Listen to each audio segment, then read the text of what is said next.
Hello everyone, আশা করি সবাই ভালো আছো। চলে এসেছি আবার তোমাদের সামনে টক উইথ সুমিতের পঞ্চম এপিসোড নিয়ে। এই এপিসোডে আমরা কথা বলবো বহু বছর ধরে জনপ্রিয়তা তুঙ্গে থাকা back end web development programming language PHP নিয়ে। আজ আমরা মূলত কথা বলবো দেশে বিদেশে জব মার্কেটে পিএইচপির বর্তমান অবস্থা, পিএইচপির বিভিন্ন সিএমএস এবং ফ্রেমওয়ার্ক গুলোর মধ্যে কার কি অবস্থা, এন্টারপ্রাইজে পিএইচপির ব্যবহার, পিএইচপি শেখার রোডম্যাপ কি হতে পারে, ইত্যাদি ইত্যাদি নিয়ে। তো এইসব বিষয়ে আমাদের সাথে কথা বলার জন্য আজ গেস্ট হিসাবে আছেন আমাদের সবারই খুবই পরিচিত এবং প্রিয়, এবং পিএইচপি নিয়ে দীর্ঘদিন জ্বালিয়ে পুড়িয়ে ছারখার করে দেওয়া আপনাদের সবার প্রিয় সুমন মোল্লা সেলিম ভাই। তো তাকে আনার আগে আমি একটা কথা বলতে চাই, সেটা হচ্ছে উনি বাংলাদেশে জ্বালিয়ে ক্ষান্ত হননি, উনি এখন ইউরোপে গিয়েছেন ওখানে আগুন জ্বালাতে। জানি না এরপরে কোন দেশ অপেক্ষা করছে আর কি ওনার জন্য। সো এনিওয়েজ, আমরা দেরি না করে সুমন ভাইকে ডেকে নিচ্ছি। তো সুমন ভাই কেমন আছেন? এই তো ভাই, আলহামদুলিল্লাহ ভালো আছি। আপনি কেমন আছেন? এই তো ভাইয়া ভালো আছি। আপনার মুখের উপরে জার্মানির সুন্দর সূর্য দেখা যাচ্ছে, সূর্যের আলো। হ্যাঁ, এবং আমি দেখছি সূর্যের হ্যাঁ। আলোটা কোনোভাবেই বাংলাদেশ থেকে ডিফারেন্ট না, একেবারেই সেম। তো তো এনিওয়েজ, তো ভাইয়া কেমন লাগছে আপনার নতুন ক্যারিয়ার, মানে নতুন দেশে নতুন ক্যারিয়ার? ক্যারিয়ার ভালোই যাচ্ছে। আমি এই তো বাংলাদেশ থেকে প্রথমে হচ্ছে জার্মানিতে মুভ করছিলাম। তো এই তো জার্মানিতে প্রায় 2 বছরের মতো কাজ করলাম, তারপর এখন 2 মাস আগে নেদারল্যান্ডে মুভ করলাম। তো এখানেও হচ্ছে ভালোই যাচ্ছে আর কি। তো এখানে আসলে হচ্ছে সূর্যের আলো অতটা দেখা যায় না, পাওয়া যায় না আর কি। তো এখানে আমার ওয়ার্ক সেট আপটা আমি একেবারে হচ্ছে জানলার কাছে করছি, যখনই যাতে সূর্য আসে, ওঠে, সূর্যের আলোটা যাতে পাই। লাকিলি আজকে হচ্ছে মোটামুটি সানি একটা ওয়েদার, যদিও এখন এখানে অলমোস্ট সন্ধ্যা 6টা বাজে আর কি। আচ্ছা। তো ভাইয়া, যেটা আপনার সাথে একটু মানে আপনি, আমি জানি আপনার ফেসবুক আমি ফলো করি, সো আমি জানি যে আপনার বিভিন্ন অ্যাক্টিভিটিস দেখে আমি বুঝি যে আপনি খুব একটা সিরিয়াস প্রকৃতির মানুষ না। হ্যাঁ, আপনি অনেকটা আমার টাইপের মানুষ আর কি, যে খুব বেশি সিরিয়াস না। এবং আপনার বিভিন্ন অ্যাক্টিভিটিস আমরা বুঝতে পারি আর কি। সো এনিওয়েজ, তো ভাইয়া আমার কথা হচ্ছে প্রথম, মানে আমরা যেটা করি সাধারণত এই আমাদের এই প্রোগ্রামে, সেটা হচ্ছে আমি নিজে প্রথমে কিছু কোশ্চেন করি, তারপরে এর পরবর্তীতে যারা ভিউয়াররা আছে তারা কোশ্চেন করে। তো আমার প্রথম যেটা কোশ্চেন ভাই, সেটা হচ্ছে আমিও আপনার মতো পিএইচপি নিয়ে কাজ করার এক্সপিরিয়েন্স আছে কিছুদিন। সো আমার আপনার কাছে মানে প্রথম প্রশ্ন, যে আপনি পিএইচপি দিয়ে ক্যারিয়ার শুরু করলেন কেন, মানে প্রথম ডিসিশনটা কেন নিলেন যে PHP should be my career path? আচ্ছা আচ্ছা, আমার ক্ষেত্রে ঘটনাটা একটু ইন্টারেস্টিং আর কি। আমি যখন হচ্ছে এগুলো সম্পর্কে জানতে পারি, তখন অ্যাকচুয়ালি আমার প্রোগ্রামিং ল্যাঙ্গুয়েজ, তারপর কোডিং, এগুলো নিয়ে খুব একটা ধারণা ছিল না। আমাদের কমিউনিটির খুব জনপ্রিয় একজন ভাই আছেন, আবু আশরাফ মাসুম ভাই।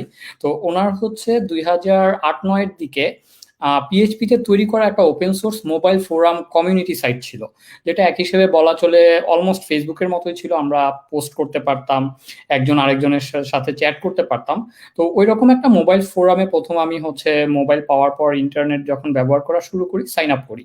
তো ওইখানে ডেভেলপার্স জোন নামে হচ্ছে একটা সেকশন ছিল। তো ওইখানে প্রথম আমি যে হচ্ছে ওনার কিছু স্ক্রিপ্ট শেয়ার করা ছিল, ওগুলো ডাউনলোড করি প্রথম। তো প্রথমবার আমি আসলে ডাউনলোড করে ওইগুলো যখন ওপেন করছি, নোটপ্যাডে ওপেন হয়েছে, তো দেখি যে হচ্ছে অনেক কিছু লেখা, আমি কিচ্ছু বুঝি নাই, সব আবার হচ্ছে ডিলিট করে দিছি। তো ওই ওয়েবসাইটে বা ওনার ওয়েবসাইটে হচ্ছে ঘোরাঘুরি করতে করতে একসময় আমার মনে হলো যে এগুলো তো অন্য কেউ তৈরি করছে, তো এগুলো আমিও কিভাবে হচ্ছে তৈরি করতে পারি। তো তখন আমি অ্যাকচুয়ালি হচ্ছে জানতে পারি যে এইচটিএমএল, সিএসএস, তারপর পিএইচপি নামে প্রোগ্রামিং, এইচটিএমএল সিএসএস আছে যেগুলো দিয়ে ওই যে ডিজাইনের কাজটা করা যায়। আর তারপর পিএইচপি দিয়ে অ্যাকচুয়ালি আমি যখন ডাইনামিক লজিক্যাল কাজগুলো করতে চাই, তখন হচ্ছে এই ল্যাঙ্গুয়েজটা ব্যবহার করা যায়। তো আমার বলা চলে যে পিএইচপি দিয়ে শুরু করার পেছনে মনে হয় মেইন রিজনটা ওইটাই, যে ওনার যে ওপেন সোর্স স্ক্রিপ্টগুলো ছিল মেইনলি ওগুলো নিয়ে পড়াশোনা করতে যেই হচ্ছে আমি পিএইচপি সম্পর্কে জানতে পারি, এবং তখন থেকেই হচ্ছে পিএইচপি নিয়ে লাইক কাজ করা শুরু। যদিও আর কি তখন থেকেই আর কি, যদিও উনি অন্য কোনো ল্যাঙ্গুয়েজ ব্যবহার করতো, হয়তো আমি অন্য কোনো ল্যাঙ্গুয়েজও শিখে ফেলতাম আর কি। ঠিক আছে। সো ভাইয়া, তার মানে আপনার কথা থেকে বোঝা গেল যে আসলে ল্যাঙ্গুয়েজ ডাজন্ট ম্যাটার আর কি, কারণ মানে জাস্ট কথা বলার যেভাবে একটা ভাষা প্রয়োজন হয়, লেখার জন্য আসলে একটা ল্যাঙ্গুয়েজ হলেই হয়। তো তার মানে ভাই পিএইচপি আমরা যে কারণে শুরু করেছিলাম, আপনিও সেই কারণটাই বললেন, যে আসলে অ্যাভেলেবিলিটি, মানে ওপেন সোর্স ছিল, একটু রিসোর্স বেশি ছিল, হ্যাঁ, এসবের কারণে আর কি। এখন এবং বাংলাদেশে এখন পর্যন্ত পিএইচপি দিয়েই সবচেয়ে বেশি কাজ হয়, নট অনলি বাংলাদেশ, আমার মনে হয় সব জায়গাতেই হয়। তো ভাইয়া, আমার যেটা প্রথম প্রশ্ন, সেটা হচ্ছে আপনি পিএইচপি জানার আগে, পিএইচপি তে কাজ করার আগে আপনার কি অন্য কোনো প্রোগ্রামিং ল্যাঙ্গুয়েজ দিয়ে হাতে খড়ি হয়েছিল কিনা, লাইক নাকি এটা দিয়ে হাতে খড়ি? আমার অ্যাকচুয়ালি পিএইচপি দিয়ে হাতেখড়ি হয়। তারপর অ্যাকচুয়ালি তখন আমি ম্যাথের স্টুডেন্ট ছিলাম। পরবর্তীতে আমি ডিসিশন নেই যে আমি হচ্ছে সিএসসি তে পড়াশোনা করব। তারপর আমি হচ্ছে সিএসসি তে গ্রাজুয়েশন করার জন্য একটা প্রাইভেট ইউনিভার্সিটিতে ভর্তি হই। দেন ওইখানে যাওয়ার পর অ্যাকচুয়ালি আমার হচ্ছে C, C plus plus, Python, Java এগুলো শেখা হয়, বাট আমার হাতেখড়িটা আসলে পিএইচপি দিয়েই হয়েছে। আচ্ছা, তো ভাইয়া অন্য যে ল্যাঙ্গুয়েজ গুলো বললেন সেগুলোতে কি এখন আপনি কোনোভাবে কাজ করছেন কোনো না কোনো ভাবে? হ্যাঁ, আমার লাইফে যেটা হয়েছে, যদিও হচ্ছে ক্যারিয়ারের জায়গা থেকে তারপর প্রফেশনাল জায়গা থেকে অলওয়েজ আমাকে হচ্ছে পিএইচপিকেই প্রাইমারি ল্যাঙ্গুয়েজ হিসেবে কাজ করার সুযোগ হয়েছে আর কি। বাট তাছাড়াও আমার যখন যে ল্যাঙ্গুয়েজ প্রয়োজন পড়ছে আমি কাজ করছি। কিছু কিছু ফ্রিল্যান্সিং প্রজেক্টে আমি হচ্ছে পাইথন জ্যাঙ্গোতে কাজ করছি। একটা সময় হচ্ছে জাভা স্ক্রিপ্ট, লাইক ওয়েব ডেভেলপমেন্টে কাজ করতে গেলে আমাদেরকে জাভা স্ক্রিপ্ট নিয়ে কাজ করতে হয়। সো জাভা স্ক্রিপ্টে টুকটাক কাজ করা হয়েছে। নোড.জেএস কিছুদিন হচ্ছে লাইক পার্সোনাল প্রজেক্টে শেখার জন্য হচ্ছে ব্যবহার করছিলাম। তারপর মাঝে মাঝে গো দেখা হয়। বাট ওই যে আমি আর কি ওপেন, যখন হচ্ছে আহ, যেটা শিখে নিতে হয় আমার প্রফেশনালি কাজে হচ্ছে যেটা রিকোয়ারমেন্ট চলে আসে আমি সেটা শিখে নিই। আচ্ছা, তো তার মানে ভাইয়া মানে এই ক্ষেত্রে আপনার কথায় বোঝা গেল আবার যে আসলে ল্যাঙ্গুয়েজের উপরে আপনি ডিপেন্ডেন্ট না আর কি, আপনি মূলত কনসেপ্টের উপর ডিপেন্ডেন্ট। তো ভাইয়া বিগিনারদের জন্য এবার একটু মানে আপনার কাছে জিজ্ঞেস করি, সেটা হচ্ছে বর্তমান সময়ে আমাদের দেশে আমাদের সময় যদি আমরা ফেলে আসছি, তো বর্তমান সময়ের কথা যদি চিন্তা করি, এই সময় দেখা যাচ্ছে যে প্রচুর ইয়াং জেনারেশন আসলে প্রোগ্রামিং জিনিসটাকে আসলে পেশা হিসেবে নিতে চাচ্ছে, প্লাস খুব বেশি ইন্টারেস্টেড, যেটা আমাদের সময় এত ছিল না আর কি। তো জি। এই যে জিনিসটা মানে আমাদের সময় নর্মালি সিএসসি ব্যাকগ্রাউন্ডের লোকজনই আসলে ভাবতো যেটা সম্ভব, বাকিরা আসলে এটা দিয়ে খুব একটা আসতো না। কিন্তু বর্তমান সময়ে কিন্তু এই পারসেপশনটা চেঞ্জ হয়েছে। তো এই জিনিসটার একটা পজিটিভ সাইড আমরা দেখছি যে অনেক মানুষ আসছে, অনেক ইয়াং জেনারেশন আসছে। আবার একই সাথে আমরা একটা বড় নেগেটিভ সাইড দেখতে পাচ্ছি, সেটা হচ্ছে মিসকনসেপশন, তারপরে ভুল গাইড পথে যাওয়া, হ্যাঁ, প্লাস মানে স্বাভাবিক আর কি, মানে যেহেতু অধিক সন্ন্যাসীতে গাজন নষ্ট হওয়ার মতো একটা ব্যাপার। তো হুম, আপনার ভাইয়া একজন যে আসলে সিরিয়াস, আমি বলছি না যে যারা আসলে শর্টকাট মারতে আসছে তাদের কথা বলছি না, বাট যারা আসলে হুম। সিরিয়াস একটা ছেলে, কিন্তু তার আসলে জাস্ট একটু স্টার্টিং প্রবলেম হচ্ছে, মানে সে কোথা থেকে শুরু করবে কি করবে। তো এই ব্যাপারে আপনার সাজেশনটা কি, যে যদি সে ওয়েব ডেভেলপার হতে চায় তাহলে হুম। পিএইচপি কে মানে তার আসলে তার পাথটা কি হওয়া উচিত পরপর স্টেপ বাই স্টেপ, আচ্ছা, প্রথম আমার সেকেন্ড থার্ড? মনে হয় হ্যাঁ, বর্তমানে হচ্ছে আমার সময়ের সাথে বর্তমান সময়ের যদি তুলনা করি তাহলে প্রথম হচ্ছে যেই বর্তমানে প্রচুর রিসোর্স আছে আর কি। আমি যেই সময় শুরু করছিলাম ওই সময় অ্যাকচুয়ালি আমার মনে হয় বাংলাদেশে ওই পিএইচপি এক্সপার্টস নামে গ্রুপটাই ছিল, এবং ওই গ্রুপটা অনেক হেল্প করছে আর কি। কারণ আমি যখন প্রথমে শুরু করছি এই প্রোগ্রামিং সেক্টরে বা সফটওয়্যার ইঞ্জিনিয়ারিং প্রফেশনে, আসলে যেই জিনিসটা সবচেয়ে বেশি দরকার সেটা হচ্ছে সেলফ লার্নিং ক্যাপাবিলিটি। আরেকটা যেটা দরকার সেটা হচ্ছে পেশেন্স বা ধৈর্য আর কি। তো ফার্স্ট অফ অল হচ্ছে সেলফ লার্নিং ক্যাপাবিলিটি গড়ে তোলার জন্য আসলে নিজেকে অনেক বেশি ডিটারমিনিস্টিক হইতে হবে। প্রোগ্রামিং মানেই হচ্ছে আমি প্রবলেমে পড়বো, প্রবলেমের সলিউশন করব। সো এরকম একটা মাইন্ডসেট আমার রাখতে হবে যে হ্যাঁ, আমি একবার ট্রাই করে ফেল করতে পারি, তারপর না পারলে হচ্ছে আমি আবার ট্রাই করব। কারণ আমাদের সময় আমার মনে আছে যে ওই সময় কিভাবে ডিবাগ করতে হয় সেটাও আমি অতটা ভালো মতো জানতাম না। পিএইচপিতে কি হইতো, কোনো একটা এরর ঘটলে বাই ডিফল্ট হচ্ছে সার্ভার গুলাতে আপনার ওই এরর টার্ন অফ করা থাকতো, পেজটা পুরো সাদা হয়ে যেত আর কি। তো তখন আমরা কি করতাম, ওই সময় আমি জানতাম না আসলে যে এক লাইন করে কমেন্ট আউট করে করে এক্সিকিউট করে করে খুঁজে বাইর করতে হইতো। তো দেখা যেত যে একটা সেমিকোলনের মিস্টেক খুঁজে বাইর করতে আমার 4 দিন 5 দিন চলে গেছে। অ্যারের কনসেপ্ট বুঝতে আমার হচ্ছে 3-4 মাসও আমি প্রথমে হচ্ছে অ্যারে কি জিনিস কিভাবে কাজ করে বুঝে উঠতে পারি নাই। বাট যেই জিনিসটা হচ্ছে আমার কাছে লাইক কন্টিনিউ করতে হেল্প করছে সেটা হচ্ছে যে অলওয়েজ আমার মনে লাইক জিনিসটা মজা লাগতো যে আমি কিছু একটা করতেছি, একটা কিছু তৈরি হচ্ছে, এটা আমি মানুষের সাথে শেয়ার করতে পারতেছি, এটা দিয়ে আমার আমার প্রবলেমের সলিউশন করা যাচ্ছে। সো আমার মনে হয় যে ফার্স্ট জিনিসটাকে এনজয় করতে হবে। আপনি যদি হচ্ছে এটাকে এনজয় করা শুরু করেন তাহলে আমার মনে হয় যে ধৈর্য ধরে রাখা অনেক সহজ হবে। আর সেকেন্ড যে ব্যাপারটা সেটা হচ্ছে যে সাপোর্ট দরকার হয় অনেক, সেটা মেন্টালও হইতে পারে, তারপর লার্নিং সাপোর্ট। আমি একটা জায়গায় স্টাক হয়ে গেছি, ভিডিও টিউটোরিয়াল ট্রাই করলাম, সেটা দেখে বুঝতেছি না, একটা বই পড়লাম বুঝতেছি না, কারণ এক এক মানুষ আসলে এক একভাবে বোঝে আর কি। তো সেই ক্ষেত্রে যেটা হয় আপনাকে একটু ফাইন্ড আউট করতে হবে যে কোন মিডিয়ামটা আপনার জন্য বেশি কাজ করতেছে, দেন ওই জায়গাটাতে ফোকাস হইতে হবে। আর কমিউনিটি যে আছে কমিউনিটির সাথে ভালো কানেকশন রাখতে হবে। এর কারণ হচ্ছে আমি যদি কমিউনিটিতে না মিশতাম আমি জানতাম না যে আমার কোন কোন জায়গায় ল্যাকিংস আছে, কোন কোন জিনিস শেখা উচিত। কারণ নইলে প্রোগ্রামিং ব্যাপারটা এমন কি অনেক কিছু আছে, তো তো মনে হয় কি যে আমি শিখে ফেলছি, আমার শেখা হয়ে গেছে সিনট্যাক্স শেখার পর, বাট তারপর আসলে কি করা উচিত আমরা বুঝে উঠতে পারি না। এটার জন্য আমার মনে হয় যে এই গ্রুপগুলোর সাথে কানেক্টেড হওয়া উচিত। আর বর্তমানে তো আসলে অনেক বড় বড় কমিউনিটি আছে, অনেক গ্রুপ আছে, এগুলোর সাথে কানেক্ট হলে যেটা হেল্প হবে, কি শেখা দরকার সেটা জানতে পারবেন, আর কখনো ডিমোটিভেটেড হবেন না। কারণ আপনি যখন সেম মাইন্ডেড পিপলের সাথে মিশবেন, দেখবেন যে সে একটা জিনিস পারতেছে না, ওইটা আপনি পারতেছেন, আপনি একটা জিনিস পারতেছেন না, সে আপনাকে ওইটা বুঝাইতে হেল্প করতেছে। তো আমার মনে হয় যে এই দুইটা জিনিস মেইনলি জরুরি। তারপর হয়তো টেক স্ট্যাক ওয়াইজ আপনি কোন ধরনের রোলে যাইতে চান সেই অনুযায়ী আসলে গাইডলাইন হচ্ছে, পাথ হচ্ছে ডিফার করে। তো তখন হচ্ছে ওইটা চুজ করে নিতে হবে। আচ্ছা, তো ভাইয়া যেটা আপনি বললেন যে মোটিভেটেড মানে থাকতে হবে, তো এই ক্ষেত্রে আমি একটা যে জিনিসটা দেখতে পাচ্ছি সেটা হচ্ছে যারা আসলে সিএসসি ব্যাকগ্রাউন্ডের না, অনেকেরই সুযোগ হয় না, হ্যাঁ, যে হ্যাঁ, হ্যাঁ, সিএসসি তে পড়ার। আবার অনেকে থাকে যারা যেমন আমার মতো, যারা সিএসসি তে পড়ার সুযোগ পেয়েও জীবনে 3-4 বছর আসলে ব্যয় করে ফেলে অন্য কাজে। হ্যাঁ, মানে আমার মতো আর কি, আমি সিএসসি নিয়ে পড়াশোনা আমার করেছি। ক্ষেত্রেও সেম আসলে। জি। তো 3 বছর পরে আসলে যখন বুঝতে পারি আই এম ইন ট্রাবল, তখন আসলে আমাকে বই খুলতে হয় বা প্রোগ্রামিং শেখা শুরু করতে হয়। তো এই তো আমি যেটুকু মানে এটা থেকে আমার একটা লেসন যেটা হয়েছে সেটা হচ্ছে আসলে একাডেমিক ইয়েটা আসলে খুব বেশি যে আমাকে হ্যাম্পার করেছিল তা না, আই গট দ্য পাথ আর কি, কারণ মানে আমি আসলে সিরিয়াস ছিলাম।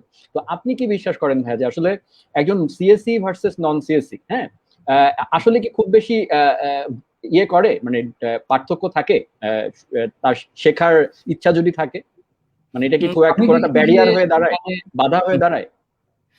আমি দেখি যে আসলে এই, যদি আমি ইন্ডিভিজুয়াল মানুষের কথা বাদ দিয়ে জাস্ট চিন্তা করি, তাহলে খুব একটা আমি ডিফারেন্স দেখি না। বাট এখানে পুরো ব্যাপারটা নির্ভর করতেছে মানুষটার উপরে। কারণ অনেকেই হইতে পারে যে হচ্ছে সে সিএসসি তে পড়াশোনা করতেছে, বাট সে তার সফটওয়্যার ইঞ্জিনিয়ারিং কনসেপ্ট গুলা হচ্ছে ক্লিয়ার করে নাই, এগুলোতে সে হচ্ছে ইন্সপিরেশন পায় নাই, তার কাছে ভালো লাগে নাই, তাহলে সে কিন্তু সিএসসি তে পড়াশোনা করলো, বাট তাও কিন্তু সে সফটওয়্যার ইঞ্জিনিয়ারিং এ ক্যারিয়ার করতে পারবে না। আবার অনেকটা এমন হইতে পারে যে আমার যেমন ওই যে বললাম যে প্রথম 2 বছর আমি আসলে ম্যাথে ছিলাম, তারপর আমি হচ্ছে সিএসসি তে মুভ করছি। তো সেই ক্ষেত্রে যেটা হয়েছে যে first of all academic career যে লার্নিংটা আছে সেটা তো অবশ্যই একটা পজিটিভ ব্যাপার। সো আপনি যেই জিনিসগুলো আমি যখন হচ্ছে গ্রাজুয়েশন করতে যাই নাই তার আগে আমার কনসেপ্টগুলো বুঝতে হচ্ছে অনেক সময় লাগছে, অনেক কিছু আমার ক্লিয়ার ছিল না। বাট আমি যখন একটা একাডেমিক ভাবে এই জিনিসগুলো শিখতে গেছি, অনেক কিছু আমি সুন্দরভাবে জানতে পারছি, অনেক এক্সপিরিয়েন্স টিচার ছিল, আমার ক্লাসমেটরা ছিল, তাদের কাছ থেকে আমি শিখতে পারছি। আমার মনে হয় যে জাস্ট এখানে এক্সট্রা পয়েন্ট বা বেনিফিট যেটা হচ্ছে, আপনি একটা একাডেমিক কারিকুলামের মধ্য দিয়ে জিনিসগুলোকে সুন্দরভাবে আরো ভালোভাবে শেখার সুযোগ পাচ্ছেন। বাট দিন শেষে দুইটা মানুষের উপর, সে নন সিএসসি হোক বা সিএসসি হোক, দুইজনের উপরই নির্ভর করতেছে সে আসলে ওই জিনিসগুলো কতটুকু নিছে, কতটুকু শিখতেছে। দিন শেষে এখন আমি হচ্ছে ভার্সিটিতে যেও শিখতে পারি, অনলাইনেও অনেক হচ্ছে কোর্সেস আছে, রিসোর্সেস আছে, সেগুলো থেকেও শিখতে পারি। তো আমার মনে হয় যে পুরোপুরি ওই ব্যক্তির উপর নির্ভর করতেছে সে আসলে কোন জায়গা থেকে কতটুকু নিবে এবং সেটাকে ইউটিলাইজ করতে পারবে তার উপর। আচ্ছা, তো তার মানে ভাইয়া যে আমরা যেমন স্কুলে যখন পড়াশোনা করতাম তখন আসলে স্কুলে আমাদেরকে পিটিয়ে আসলে মানুষ করা হয়তো, এই টাইপের একটা সিচুয়েশন ছিল। তারপরে যখন কলেজে গেলাম সেটা একটু রিল্যাক্স হইলো। তারপরে যখন ইউনিভার্সিটিতে গেলাম তখন আমরা খোলা পাখি আর কি। হ্যাঁ, তো এই খোলা পাখি যখন আমরা থাকি তখন কিন্তু আসলে ব্যাপারটা আমাদের উপরই চলে আসে যে আমরা Right. আসলে ওটা শিখবো কি শিখবো না। হ্যাঁ, শিখবো না। তো ইউনিভার্সিটিতে দেখা গেল একটা ছেলে তার সিএসসি ব্যাকগ্রাউন্ড পেয়েছে, ভালো টিচার পেয়েছে, but at the end of the day সে খোলা পাখি, সে আসলে ওইটাকে ইউটিলাইজ করেনি। সো তখন তার সাথে একজন নন সিএসসি ব্যাকগ্রাউন্ডের কোনো ডিফারেন্স থাকবে না, এবং আলটিমেটলি এই নন সিএসসি ছেলেটাও হয়তো তার থেকে বেশি ফাইট করে হয়তো মানে কিছু একটা বেটার অ্যাচিভ করতে পারে আর কি। তো আমার ভাই একটা ব্যক্তিগত এক্সপিরিয়েন্স শেয়ার করি, সেটা হচ্ছে জি। আমি বাংলাদেশে বেশ কয়েক বছর ধরে কাজ করার কারণে কিছু এক্সপিরিয়েন্স। তো আমি দেখেছি যে ইন্টারভিউ বলেন বা যে কোনো জায়গাতে বলেন, খুব বেশি এক্সট্রাঅর্ডিনারি যারা, মানে ধরেন খুব মানে থাকে না, কিছু থাকে out of the box performance, মানে ধরেন আপনার এমন কিছু কাউকে একজনকে খুঁজছেন যার মধ্যে আসলে আউট অফ দ্য বক্স কিছু চাচ্ছেন। এই জিনিসটা আমি একাডেমিক ব্যাকগ্রাউন্ড থেকে আসা মানুষের মধ্যে সবসময় কম দেখেছি। এবং এই জিনিসটা কেন জানি আমি একটু দেখেছি, যারা ধাক্কা খেয়ে খেয়ে পোড় খেয়ে খেয়ে অনেক স্ট্রাগল করে, হ্যাঁ, কিছুটা আপনি হয়তো এক্সাম্পল, আমি হয়তো কিছুটা এক্সাম্পল। তো ওইটাই বলছি যে এটা কেন হয় বলে আপনি মনে করেন? এটা কি ধাক্কাটা খাওয়ার কারণে আরো জিদ বাড়ে এই কারণে, নাকি ধাক্কা খাওয়ার কারণে আমরা বেশি কষ্ট করে শিখি এই কারণে? আচ্ছা, এখানে আমার পার্সোনাল এক্সপেরিয়েন্স থেকেও যেটা মনে হয়েছে যে, কারণ আমি হয়তো ওই যে হঠাৎ করে ঢুকছি, তারপর দেখলাম যে অনেকে আবার যাদের প্রিভিয়াস কোনো প্রোগ্রামিং নলেজ ছিল না তারা সিএসসি তে এসে পড়ছে, বাট আমার আগে একটু নলেজ ছিল যে আমি পিএইচপি তে কাজ করছিলাম। তো মেইন যে ডিফারেন্সটা দেখছি এটা আসলে হয় কি যে, আমাদের দেশের ভার্সিটি এবং স্কুল কলেজের পড়াশোনার যদি আমি তুলনা করি, মোরলেস আমি দেখছি ব্যাপারটা হয়ে গেছে কি যে সেম, এটা মনে হয় পুরো সাবকন্টিনেন্টাল ইনফ্রাস্ট্রাকচার লাইক এডুকেশনাল ইনফ্রাস্ট্রাকচারের কারণে প্রবলেমটা হয়। আমি এখানে দেখি যে আমার সাথে ওয়ার্কিং স্টুডেন্ট ওরা কাজ করতেছে, এখানে আসলে ব্যাপারটা হয় কি, ওরা পড়াশোনাটাকে এনজয় করে, ওরা জানে যে এই জিনিসটা আমি শিখতেছি, এটা আমার ওয়ার্ক লাইফে কোথায় কাজে লাগবে। সো ওদের ফোকাসটাও ওই রকম থাকে, ওইভাবে শিখে। আমাদের দেশে ম্যাক্সিমাম ক্ষেত্রে হয় কি, আমরা স্কুল কলেজে ওই যে বললেন যে জোর করে আমাদেরকে পড়া মুখস্থ করাইছে, তারপর আমরা একটা এক্সামে পার্টিসিপেট করছি, সেই রেজাল্ট দিয়ে সব হয়েছে। তো দিন শেষে হচ্ছে মানুষজনের মাইন্ডসেটটা এমন হয়ে থাকে আমাদের দেশে যে ভার্সিটিও অলমোস্ট ওই রকমই। আমি একটা সেমিস্টারে হচ্ছে 4টা সাবজেক্ট পাচ্ছি, করতেছি তাড়াহুড়া করে, এই অ্যাসাইনমেন্ট ওই অ্যাসাইনমেন্ট, তারপর এই মিড টার্ম দিতে হচ্ছে, এক্সাম দিয়ে পাশ করে আবার আমি যখন নেক্সট সেমিস্টারে চলে যাচ্ছি, আবার আমার একটা প্রেশার। সো 4টা বছর কিন্তু মানুষটা দৌড়ের উপরেই থাকতেছে। আমি ফার্স্ট সেমিস্টারে সি পাইলাম, সেকেন্ড সেমিস্টারে সি প্লাস প্লাস পাইলাম, আর 2 সেমিস্টার পরে জাভা পাইলাম। এখানে একটা মানুষ অ্যাকচুয়ালি একটা প্রোগ্রামিং ল্যাঙ্গুয়েজের যে বিউটি, সেটা কিভাবে কাজ করে, আরো কি কি টার্মিনোলজি আছে, কনসেপ্ট, সেগুলো বোঝারই আসলে সময় পায় না। আর দিন শেষে হয় কি, এগুলো তো যেহেতু একটু আপনার লজিক্যাল ব্যাপার স্যাপার, ক্রিয়েটিভ ব্যাপার স্যাপার, অনেক ক্ষেত্রেই হয় কি এই প্রেশারের কারণে প্রপার সময় দিতে পারে না, সামহাও পাস করার জন্য শিখে যায়, পরে তার মধ্যে একটা ভয় চলে আসে। আমি ম্যাক্সিমাম ক্ষেত্রেই দেখছি কোনো মতে পাশ করতে পারলে বাঁচে, কিন্তু সে হচ্ছে ভয়েই হচ্ছে এটা চেষ্টা করে না। আর অনেকের ক্ষেত্রে যেটা হয়, ওই যে একবার ভয়টা ঢুকে গেলে সে মনে করে যে আমার দ্বারা আসলে আর সম্ভবই না। তো যার কারণে দেখা যায় যে একাডেমিকে যারা ঢোকে তারা হয়তো এই ইনফ্রাস্ট্রাকচারের কারণে আসলে হচ্ছে ওই একটু দূরে সরে গেলে আর কাম ব্যাক করতে পারে না। আর অন্য জায়গা থেকে, যেমন আমি, যেমন যদি আমার গ্রাজুয়েশনের আগের সিচুয়েশনের কথা বলি, ওই ক্ষেত্রে কি হয়েছে, আমার কোনো প্রেশার ছিল না যে 1 মাসেই আমার পিএইচপির এতটুকু শিখতে হবে, এই প্রজেক্ট করতে হবে, কাউকে সাবমিট করতে হবে। আমি মজা পাচ্ছিলাম, শিখছিলাম, শিখতে শিখতে যখন হচ্ছে মনে হইলো যে না, এটা দিয়ে ভালো কিছু করা সম্ভব, তারপর আমি এনাফ সময় পাইছি হচ্ছে, যেমন ওই যে একটা এক্সাম্পল দিলাম যে অ্যারে বুঝতে আমার 3-4 মাস চলে গেছে, বাট ভার্সিটিতে যখন আমি আসি, আমি সিতে অ্যারে কিভাবে কাজ করে, সি প্লাস প্লাস অ্যারেতে কিভাবে কাজ করে, এটা যদি আমার 3-4 মাস লাগে বুঝতে, আমাকে টিচার বলবে যে ও তো একটা বোকা স্টুডেন্ট, ওর পক্ষে পাশ করাই সম্ভব না। তো এই ব্যাপারগুলো মনে হয় যে কাজ করে আর কি অনেকটা। বাট দিন শেষে ওই যে প্যাশনটা খুঁজে বের করতে হবে আর কি। প্যাশনটা খুঁজে বের করলে দেখা যায় কি, আমি একাডেমিক থাকলেও আমার দরকার, আমার মজা লাগতেছে, টাইম বের করে হচ্ছে শিখে নেওয়া যায়। আর নন সিএসসির ক্ষেত্রে আমার মনে হয় যে একাডেমিক একটা প্রেশার না থাকার কারণে তারা হয়তো আরেকটু হচ্ছে স্বতঃস্ফূর্ত ভাবে শিখতে পারে আর কি। আচ্ছা, তো ভাইয়া এবার চলে আসি আসলে আপনার জার্নি সম্পর্কে আর কি। মানে আপনি জি। স্টেপ বাই স্টেপ আপনি মানে আপনাকে মানে আজকে পেয়ে আমরা দুইটা বেনিফিট পাবো। সেটা হচ্ছে একটা হচ্ছে আপনি বাংলাদেশ নিয়েও বলতে পারবেন, প্লাস হচ্ছে আপনি বাইরে নিয়েও বলতে পারবেন, প্লাস আপনি আসলে সবগুলো স্টেপই কমপ্লিট করেছেন। তো যার কারণে আপনাকে আমি বাংলাদেশ মানে পার্সপেক্টিভে পড়ে আসি। আমরা বিদেশ পছন্দ করি, যার কারণে বিদেশ নিয়ে আগে বলছি। যে জি। আপনি যে একটু আগে বললেন যে মোটিভেশন বা এই ব্যাপারগুলো প্রয়োজন হয় বা একটা জায়গায় স্টুডেন্ট থেমে যায়, তো বর্তমানে আমাদের বাংলাদেশে যদি আমি বলি, প্রচুর ইনস্টিটিউশন আছে, সে মানে যারা হচ্ছে আসলে ইউনিভার্সিটি না কিন্তু বিভিন্ন কোর্স করাচ্ছে বা বিভিন্ন ভাবে মানে এডুকেট করছে বা হেল্প করছে। সো এদের মধ্যে অনেকে আছে যারা প্রপার ওয়েতে করছে, এদের মধ্যে কিছু আছে যারা কিছুটা সমালোচিত হচ্ছে বা তাদের হয়তো স্টেপ গুলো একটু অন্যরকম। তো আপনার ভাই এই ব্যাপারে পার্সোনাল মতামতটা কি, যে এদের কি এদের কন্ট্রিবিউশনটা আসলে পজিটিভ কতটুকু, নেগেটিভ কতটুকু, মানে আপনি যদি একটু আমাদেরকে বলেন আর কি, যারা শুনছে তারা আসলে তাহলে বুঝতে পারবে, মানে আপনার পারসেপশনটা আচ্ছা, এটা আচ্ছা। পজিটিভ পজিটিভ নাকি নেগেটিভ? হুম, হুম। আচ্ছা, এখানে আমার মনে হয় যে দুইটাই একটা ব্যালেন্সের ব্যাপার আছে আর কি, প্রস আছে, কনস আছে। বাট দিন শেষে ওই যে মনে হয় যে একেক মানুষ কিন্তু একেক ভাবে শিখে, এবং একেক মানুষ হচ্ছে বুঝেও একেক ভাবে আর কি। যে যেমন আমি যখন পিএইচপি তে কাজ করা শুরু করছি, আমি কিন্তু জানতাম না যে এটা দিয়ে ক্যারিয়ার করা যায়। তারপর একটা সময় আমি এটা দিয়ে অ্যাকচুয়ালি, টু বি অনেস্ট বলি, যে জব পাবো, টাকা ইনকাম করব, এরকম কোনো ধারণাই ছিল না। আমি মজা লাগতো, একটা কিছু তৈরি করতেছি, ওই ধারণা থেকে শুরু করা আর কি। আবার একটা সময় আমি যদি দেখা যেত যে তখন ভার্সিটিতে পড়াশোনা করতেছি, তখন পর্যন্ত আমি প্রোগ্রামিং সম্পর্কে কিছু জানি না, তখন যদি আবার আমি এই জিনিসটা পাইতাম, তখন কিন্তু আবার আমার ফোকাস থাকতো যে পিএইচপি শিখে আমার জব পাওয়া লাগবে বা প্রোগ্রামিং শিখে আমার জব পাওয়া লাগবে। তো এখানে আমার মনে হয় যে প্রত্যেকটা ইন্ডিভিজুয়াল পার্সনের জন্য হয়তো পার্সপেক্টিভটা ডিফারেন্ট হবে, ব্যাপারটা ডিফারেন্ট হবে। যেমন জেনারেল ভাবে চিন্তা করলে এখন যে কোনো প্রফেশনে যে বিবিএ করতেছে তাকেও দেখি যে এখন মিনিমাম লেভেলে হচ্ছে পাইথন আর জানা লাগতেছে ওই রিলেটেড কাজ করার জন্য। তারপর বেসিক হচ্ছে প্রোগ্রামিং এর নলেজ থাকা লাগতেছে। এখন এই জায়গায় ম্যাটার করতেছে যে আমি সবাইকে কিন্তু সমানভাবে, লাইক একইভাবে যদি প্রমোট করি, একটা সিএসসি স্টুডেন্টকে আমি যেভাবে একটা প্রোগ্রামিং ল্যাঙ্গুয়েজ শেখার জন্য বলবো, একটা বিবিএর স্টুডেন্টকে যদি সেভাবে বলি, সে কিন্তু সেভাবে শিখবে না। আবার একটা পার্সপেক্টিভ হইতে পারে যে একজন দেখলো যে সিএসসি তে যে ইঞ্জিনিয়ার হয়ে বেরোচ্ছে, সে বেরোয় হচ্ছে ফর এক্সাম্পল 1 লাখ টাকা স্যালারি পাচ্ছে, সেখানে বিবিএ থেকে বেরোয় সে হয়তো 50 লাখ টাকা স্যালারি পাচ্ছে, সরি 50,000 টাকা স্যালারি পাচ্ছে আর কি পার মান্থ।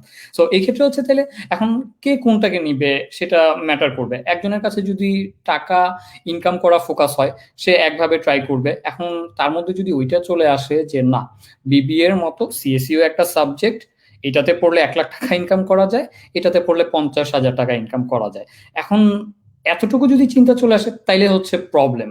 বাট সে যখন চলে আসতেছে, দুইটা তো সম্পূর্ণ ডিফারেন্ট। এখন আমার বুঝতে হবে যে অ্যাজ এ হিউম্যান আমার ক্যাপাসিটি কতটুকু, আমি কোনটা পারবো, কোনটার জন্য আমার কতটুকু সময় দিতে হবে।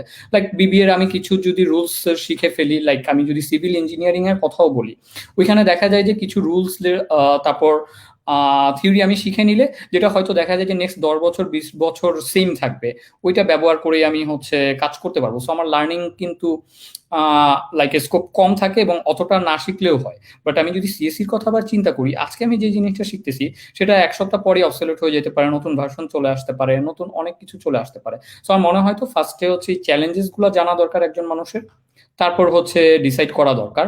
আর এই বিভিন্ন মানুষজন যারা শেখাচ্ছে তাদের ক্ষেত্রেও বললাম, তাদের হয়তো এক একজনের টার্গেট অডিয়েন্স হচ্ছে এক এক রকম। এখন আমি আমার যে অডিয়েন্সের কাছে রিচ আউট করতেছি, আমি জানি যে ওরা কি চায়, ওদেরকে আমি কিভাবে হচ্ছে প্রমোট করলে ওরা আমার কন্টেন্টটা খাবে। আবার আরেকজন যখন সেল করতেছে, সেও জানে তার টার্গেট অডিয়েন্স কি, তার কাছে কিভাবে হচ্ছে জিনিসটা সেল করতে হবে। তো দিন শেষে আমার মনে হয় যে অ্যাজ এ সেলার আমি যখন আমার কন্টেন্ট সেল করব আর আমার স্কিল সেল করব, আমি তো আমার টার্গেট অডিয়েন্সের কাছেই করব। এখন একজন টার্গেট অডিয়েন্সের কাছে আমি যেভাবে করতেছি, অবভিয়াসলি আরেকজন টার্গেট অডিয়েন্সের কাছে সেটা পছন্দ হবে না, ভালো লাগবে না। বাট দিন শেষে কি হচ্ছে, যতটুকুই আসতেছে আমার মাধ্যমে কেউ উপকৃত হচ্ছে, আরেকজনের মাধ্যমে কেউ উপকৃত হচ্ছে। তো আমার মনে হয় যে সেই জায়গাটাতেই হচ্ছে ফোকাস রাখা উচিত। আমার বোঝা উচিত যে যে যেই কাজটা করতেছে তার পিছনে তার ভিশনটা কি। ফর এক্সাম্পল আমি যদি এখন হচ্ছে কাউকে ওয়েব ডেভেলপমেন্ট শেখাইতে চাই, আমি শুধু ওয়েব ডেভেলপমেন্ট বলতেছি, সফটওয়্যার ইঞ্জিনিয়ারিং না। সেই ক্ষেত্রে আমি কিন্তু তাকে শুধু এইচটিএমএল সিএসএস অথবা কোনো একটা প্রোগ্রামিং ল্যাঙ্গুয়েজ শিখাই দিয়ে ওয়েব ডেভেলপমেন্টের বেসিক কিছু শিখাই দিলেই হয়ে যাচ্ছে। এখন আবার যারা সফটওয়্যার ইঞ্জিনিয়ার আছে তারা কিন্তু এখন মাইন্ড করতে পারে যে ওকে তুমি সফটওয়্যার ইঞ্জিনিয়ারিং এর কোনো প্রিন্সিপাল শিখাচ্ছ না, বেস্ট প্র্যাকটিসেস কিছু শিখাচ্ছ না, তুমি তাকে শুরুতেই এগুলো শিখাই দিলা। আবার যারা ওয়েব ডেভেলপার আছে তারা মনে করবে যে আমরা তো ওয়েব ডেভেলপমেন্ট করতেছি, এগুলো এগুলো জানলেই হচ্ছে, সফটওয়্যার ইঞ্জিনিয়ারিং এর অত কিছু তো আমি শুরুতে আসলে জানতে পারবো না, বা এটা আমার পক্ষে জানা সম্ভব না। বাট আমার মনে হয় যে সবারই লাইফে হচ্ছে ওই যে স্কোপটা থাকে, যে একজন হয়তো ওয়েব ডেভেলপার হিসেবে শুরু করছে, তারপর সে সফটওয়্যার ইঞ্জিনিয়ার যাবে, তার ল্যাকিংস গুলো আইডেন্টিফাই করবে, শিখে নিবে, তারপর নেক্সট স্টেপে যাবে। আবার একজন হইতে পারে সে সফটওয়্যার ইঞ্জিনিয়ার হিসেবেই শুরু করছে, তারপর প্রফেশনাল প্রয়োজনে সে ওয়েব সেক্টরে আসছে, মোবাইল সেক্টরে আসছে, দেন ওই জিনিসগুলো শিখে নিচ্ছে। আমার মনে হয় যে এইসব ব্যাপারে আসলে আমরা ইন্ডিভিজুয়ালি কাউকে জাজ না করি, যে কাজটা করতেছে সে ভালো জানে, যার জন্য করা হচ্ছে সেও ভালো জানে। বাট দিন শেষে আমাদের একটু ফোকাস রাখা উচিত যে আমরা যাতে আবার ব্লাইন্ডলি হচ্ছে কাউকে বিলিভ না করে ফেলি, যে কারণ পুরো ওয়ার্ল্ড ওয়াইডই স্ক্যাম আছে। এখানেও হচ্ছে আপনার মানুষজনকে কোর্সের কথা বলে হচ্ছে সেখানেও হচ্ছে 3-4 মাস অনেক কিছু হচ্ছে না, ওয়ার্ল্ড ওয়াইড স্ক্যাম আছে। তবে লাইক অ্যাজ এ ইঞ্জিনিয়ার আপনি যখন ক্রিয়েটিভ সেক্টরে ওয়েব ডেভেলপার হোক আর যেই সফটওয়্যার ইঞ্জিনিয়ার কাজ করবেন, অ্যাটলিস্ট আপনি নিজের জায়গা থেকে সবকিছু হচ্ছে আমি বলবো যে জাস্টিফাই করে নিবেন, যে সেই যে কথাগুলো বলতেছে এগুলো ঠিক কিনা, আর আমি এখানে যে টাকা ইনভেস্ট করব, টাইম ইনভেস্ট করব, সেটা ইনভেস্ট করে আমি যে আরওআই পাবো সেটা আমার জন্য হচ্ছে ভ্যালিড হবে কিনা। এন্ড তার চেয়েও সবচেয়ে বড় কোশ্চেন হচ্ছে আমি নিজে পারবো কিনা এটা করতে। Then I guess exactly. Fine. এখন একজন বলল আমি শুরু করলাম কিন্তু আমার ক্যাপাবিলিটি নাই বা আমি এনাফ এফোর্ট দিলাম না, তারপর আমি বললাম যে লোকটা খারাপ, তাহলে তো আসলে এখানে বলার কিছু নাই। এক্স্যাক্টলি। ঠিক আছে ভাইয়া, তো এখন ভাইয়া আপনি যে কথাটা বলছিলেন সেটা রেশ ধরেই বলি যে পিএইচপি মানে এজ এ সফটওয়্যার ইঞ্জিনিয়ার হিসেবে আপনি রিসেন্টলি জয়েন করেছেন মাইমক্যাস্টে। তো মানে আপনি কি সেখানে আপনার রেসপন্সিবিলিটি গুলো সম্পর্কে যদি একটু বলেন, যে আপনি কি মানে ওয়েবেই মূলত কাজ করবেন, নাকি আসলে ব্যাক এন্ডে কাজ করছেন সললি, নাকি আসলে ফ্রন্ট এন্ডে কাজ করছেন, মানে এই ব্যাপারে যদি একটু বলতেন আর কি। আচ্ছা, এখানে হচ্ছে মজার একটা ব্যাপার শেয়ার করব। কারণ আমি সেই 2009 থেকে হচ্ছে পিএইচপি সম্পর্কে জানতে পারি, তারপর থেকে এখন তো কত 2021, অলমোস্ট 12 বছর হয়ে গেছে পিএইচপি নিয়ে কাজ করা হচ্ছে। তো অলওয়েজ পিএইচপির ব্যাপারে যে জিনিসটা শুনতে হইতো, ফার্স্ট অফ অল পিএইচপি হচ্ছে মারা যাবে বা এটা চলবে না। সেকেন্ড হচ্ছে যে জিনিসটা অনেক বেশি শুনতে হইতো সেটা হচ্ছে পিএইচপি ল্যাঙ্গুয়েজটা সিকিউরড না। হুম তো দিন শেষে দেখা গেছে যে অনেক ক্লায়েন্টের কাজ করতেছি, তারা হুটহাট কিছু না বুঝেই বলতো কি না না পিএইচপি ইউজ করা যাবে না, ওয়ার্ডপ্রেস ইউজ করা যাবে না, এটা সিকিউর না, তুমি অন্য কিছু ইউজ করো। বাট তাদেরকে যখন জিজ্ঞেস করা হয়তো যে আচ্ছা আপনি কয়েকটা লজিক বলেন আমাকে যে যার কারণে এটা আপনার মনে হয় যে পিএইচপি ল্যাঙ্গুয়েজ হিসেবে সিকিউর না, তখন কেউ কিছু বলতে পারতো না, বলতো যে না না এটা এরকম না। সো মজার ব্যাপার হচ্ছে যে আমি এখন যে কোম্পানিটাতে কাজ করতেছি মাইমকাস্ট, এরা হচ্ছে ওয়ার্ল্ডের ওয়ান অফ দা হচ্ছে লাইক ইমেল সিকিউরিটিতে পায়োনিয়ার। ওদের প্রায় ওয়ার্ল্ড ওয়াইড কত 40,000-এর বেশি কাস্টমার আছে। এখানে আমাদের প্রায় ইঞ্জিনিয়ারিং টিমে আমরা হচ্ছে 400-র মতো ইঞ্জিনিয়ার আছি আর কি। তো সেখানে আমি এখন যে প্রোডাক্টটাতে কাজ করতেছি সেটার পুরোপুরি ব্যাকএন্ড আমাদের হচ্ছে পিএইচপিতেই চলতেছে। সো এটা মজার ব্যাপার যে পিএইচপি কে মানুষ বলে যে হচ্ছে এটা সিকিউর না, একটা সাইবার সিকিউরিটি ইমেল সিকিউরিটি কোম্পানিতে আমরা অ্যাকচুয়ালি পিএইচপি দিয়ে একটা প্রোডাক্ট হচ্ছে ব্যবহার করতেছি এবং এটা 10,000-এর বেশি হচ্ছে কাস্টমার আছে। এখন পর্যন্ত তেমন কোনো প্রবলেম আমরা ফেস করি না। আর এখানে মেইনলি আমি হচ্ছে ফুল স্ট্যাক ইঞ্জিনিয়ার হিসেবেই আছি, যদিও আমাদের ব্যাকএন্ডের হচ্ছে টাস্কটাই বেশি করতে হয়, বাট ফ্রন্ট এন্ডে আমরা হচ্ছে লাইক ভ্যানিলা জাভাস্ক্রিপ্ট ইউজ করি, কোনো ফ্রেমওয়ার্ক ব্যবহার করি না। সো প্রয়োজন অনুযায়ী যখন ফ্রন্ট এন্ডে কাজ করতে হয় জাভাস্ক্রিপ্ট ব্যবহার করতে হয়। আর এখন যেহেতু আসলে প্রত্যেকটা টিম ইন্ডিপেন্ডেন্ট ভাবে ডিপ্লয়মেন্টের দায়িত্বগুলো আমাদের থাকে, ডেভঅপস বা এসআরই যারা আছে তারা আসলে আপ রাখা ইনফ্রাস্ট্রাকচার তৈরি করার ক্ষেত্রে হচ্ছে হেল্প করে। বাট মেইনলি আমরা কিভাবে ডিপ্লয় করব, ডিপ্লয়মেন্টের রিকোয়ারমেন্ট কি, সেগুলো হচ্ছে আমাদের মেনটেন করতে হয়। এই জন্য আমাদের হচ্ছে আমরা ডকার ব্যবহার করি, কুবারনেটিস ব্যবহার করি। সো এগুলো হচ্ছে এখন টুকটাক একটু একটু করে হচ্ছে শিখে নিচ্ছি আর কি। আচ্ছা, তো ভাইয়া আপনি যখন ইন্টারভিউতে কলটা পেলেন আর কি, মানে এটা তো অ্যাপ্রোচটা তো আপনাকে করতে হয়েছিল, তো আপনি এটার সম্পর্কে যদি একটু বলতেন যে আপনি কোথায় প্রথম এটার রিক্রুটমেন্ট অ্যানাউন্সমেন্টটা দেখলেন বা জানলেন যে এখানে আমি অ্যাপ্লাই করতে পারি and they can hire us. So এটা একটু যদি বলতেন প্রসেসটা আর কি। আচ্ছা, মেইনলি আমি হচ্ছে বাইরের জবগুলোর জন্য দুইটা ওয়েবসাইটই খুব ভালো মতো ব্যবহার করি। একটা হচ্ছে স্টেক ওভারফ্লো জবস আর একটা হচ্ছে লিঙ্কডইন জবস। তো আমার এই কারেন্ট কোম্পানিতে আমি হচ্ছে স্টেক ওভারফ্লো জবসেই সার্চ করতেছিলাম যে পিএইচপি এবং নেদারল্যান্ডসে কি কি অপরচুনিটি অ্যাভেলেবল আছে। তো তখন হচ্ছে আমি মাইমকাস্ট এই কোম্পানিটা সম্পর্কে জানতে পারি, যদিও ওদের হচ্ছে হেডকোয়ার্টার লন্ডনে, বাট আমাদের হচ্ছে ইউএসএ তেও একটা অফিস আছে আর নেদারল্যান্ডেও একটা টিম বসে। তো যেহেতু আমার জার্মানি থেকে নেদারল্যান্ডে মুভ করা সহজ ছিল, তাই এখানেই হচ্ছে মুভ করা হয় আর কি। তো আমি স্টেক ওভারফ্লো থেকেই প্রথমে হচ্ছে অ্যাপ্লাই করি ওইখানে রিক্রুটারকে। এবং মজার ব্যাপার হচ্ছে আমার এই পুরো হচ্ছে হায়ারিং প্রসেস কমপ্লিট হইতে প্রায় 8-9 মাস লাগছে আর কি। ভিসা রিলেটেড ইস্যু ছিল, কোভিড ছিল। তো এটা মজার ব্যাপার যে ওরা আমার জন্য 8-9 মাস হচ্ছে ওয়েট করছে হায়ার করার জন্য। তো আমি ওই যে রিক্রুটারকে হচ্ছে যেভাবে একটা কভার লেটার সুন্দর করে লিখে তারপর আমার রিজিউমি সাবমিট করে হচ্ছে অ্যাপ্লাই করছি, তারপর ওরা আমাকে রিপ্লাই দিছে। ফার্স্ট যে ব্যাপারটা নিয়ে আলোচনা হয়েছিল সেটা ছিল যে ভিসার ব্যাপারটা, যে আমি জার্মানিতে আছি, আমি নেদারল্যান্ডে মুভ করতে কি কি ভিসা জটিলতা হইতে পারে এগুলো নিয়ে। তো ওগুলো নিয়ে যখন আমি হচ্ছে ওদেরকে কনফার্ম করছি যে আমি দেখছি যে সার্চ করে যে না এগুলো হচ্ছে ফাইন, পরে ওরা বলছে যে ঠিক আছে আমি তাহলে আমাদের যে টেকনিক্যাল লিড আছে, তোমার যে লাইন ম্যানেজার হবে তার সাথে কানেক্ট করাই দিচ্ছি। দেন হচ্ছে ইন্টারভিউ প্রসেসটা শুরু হয়।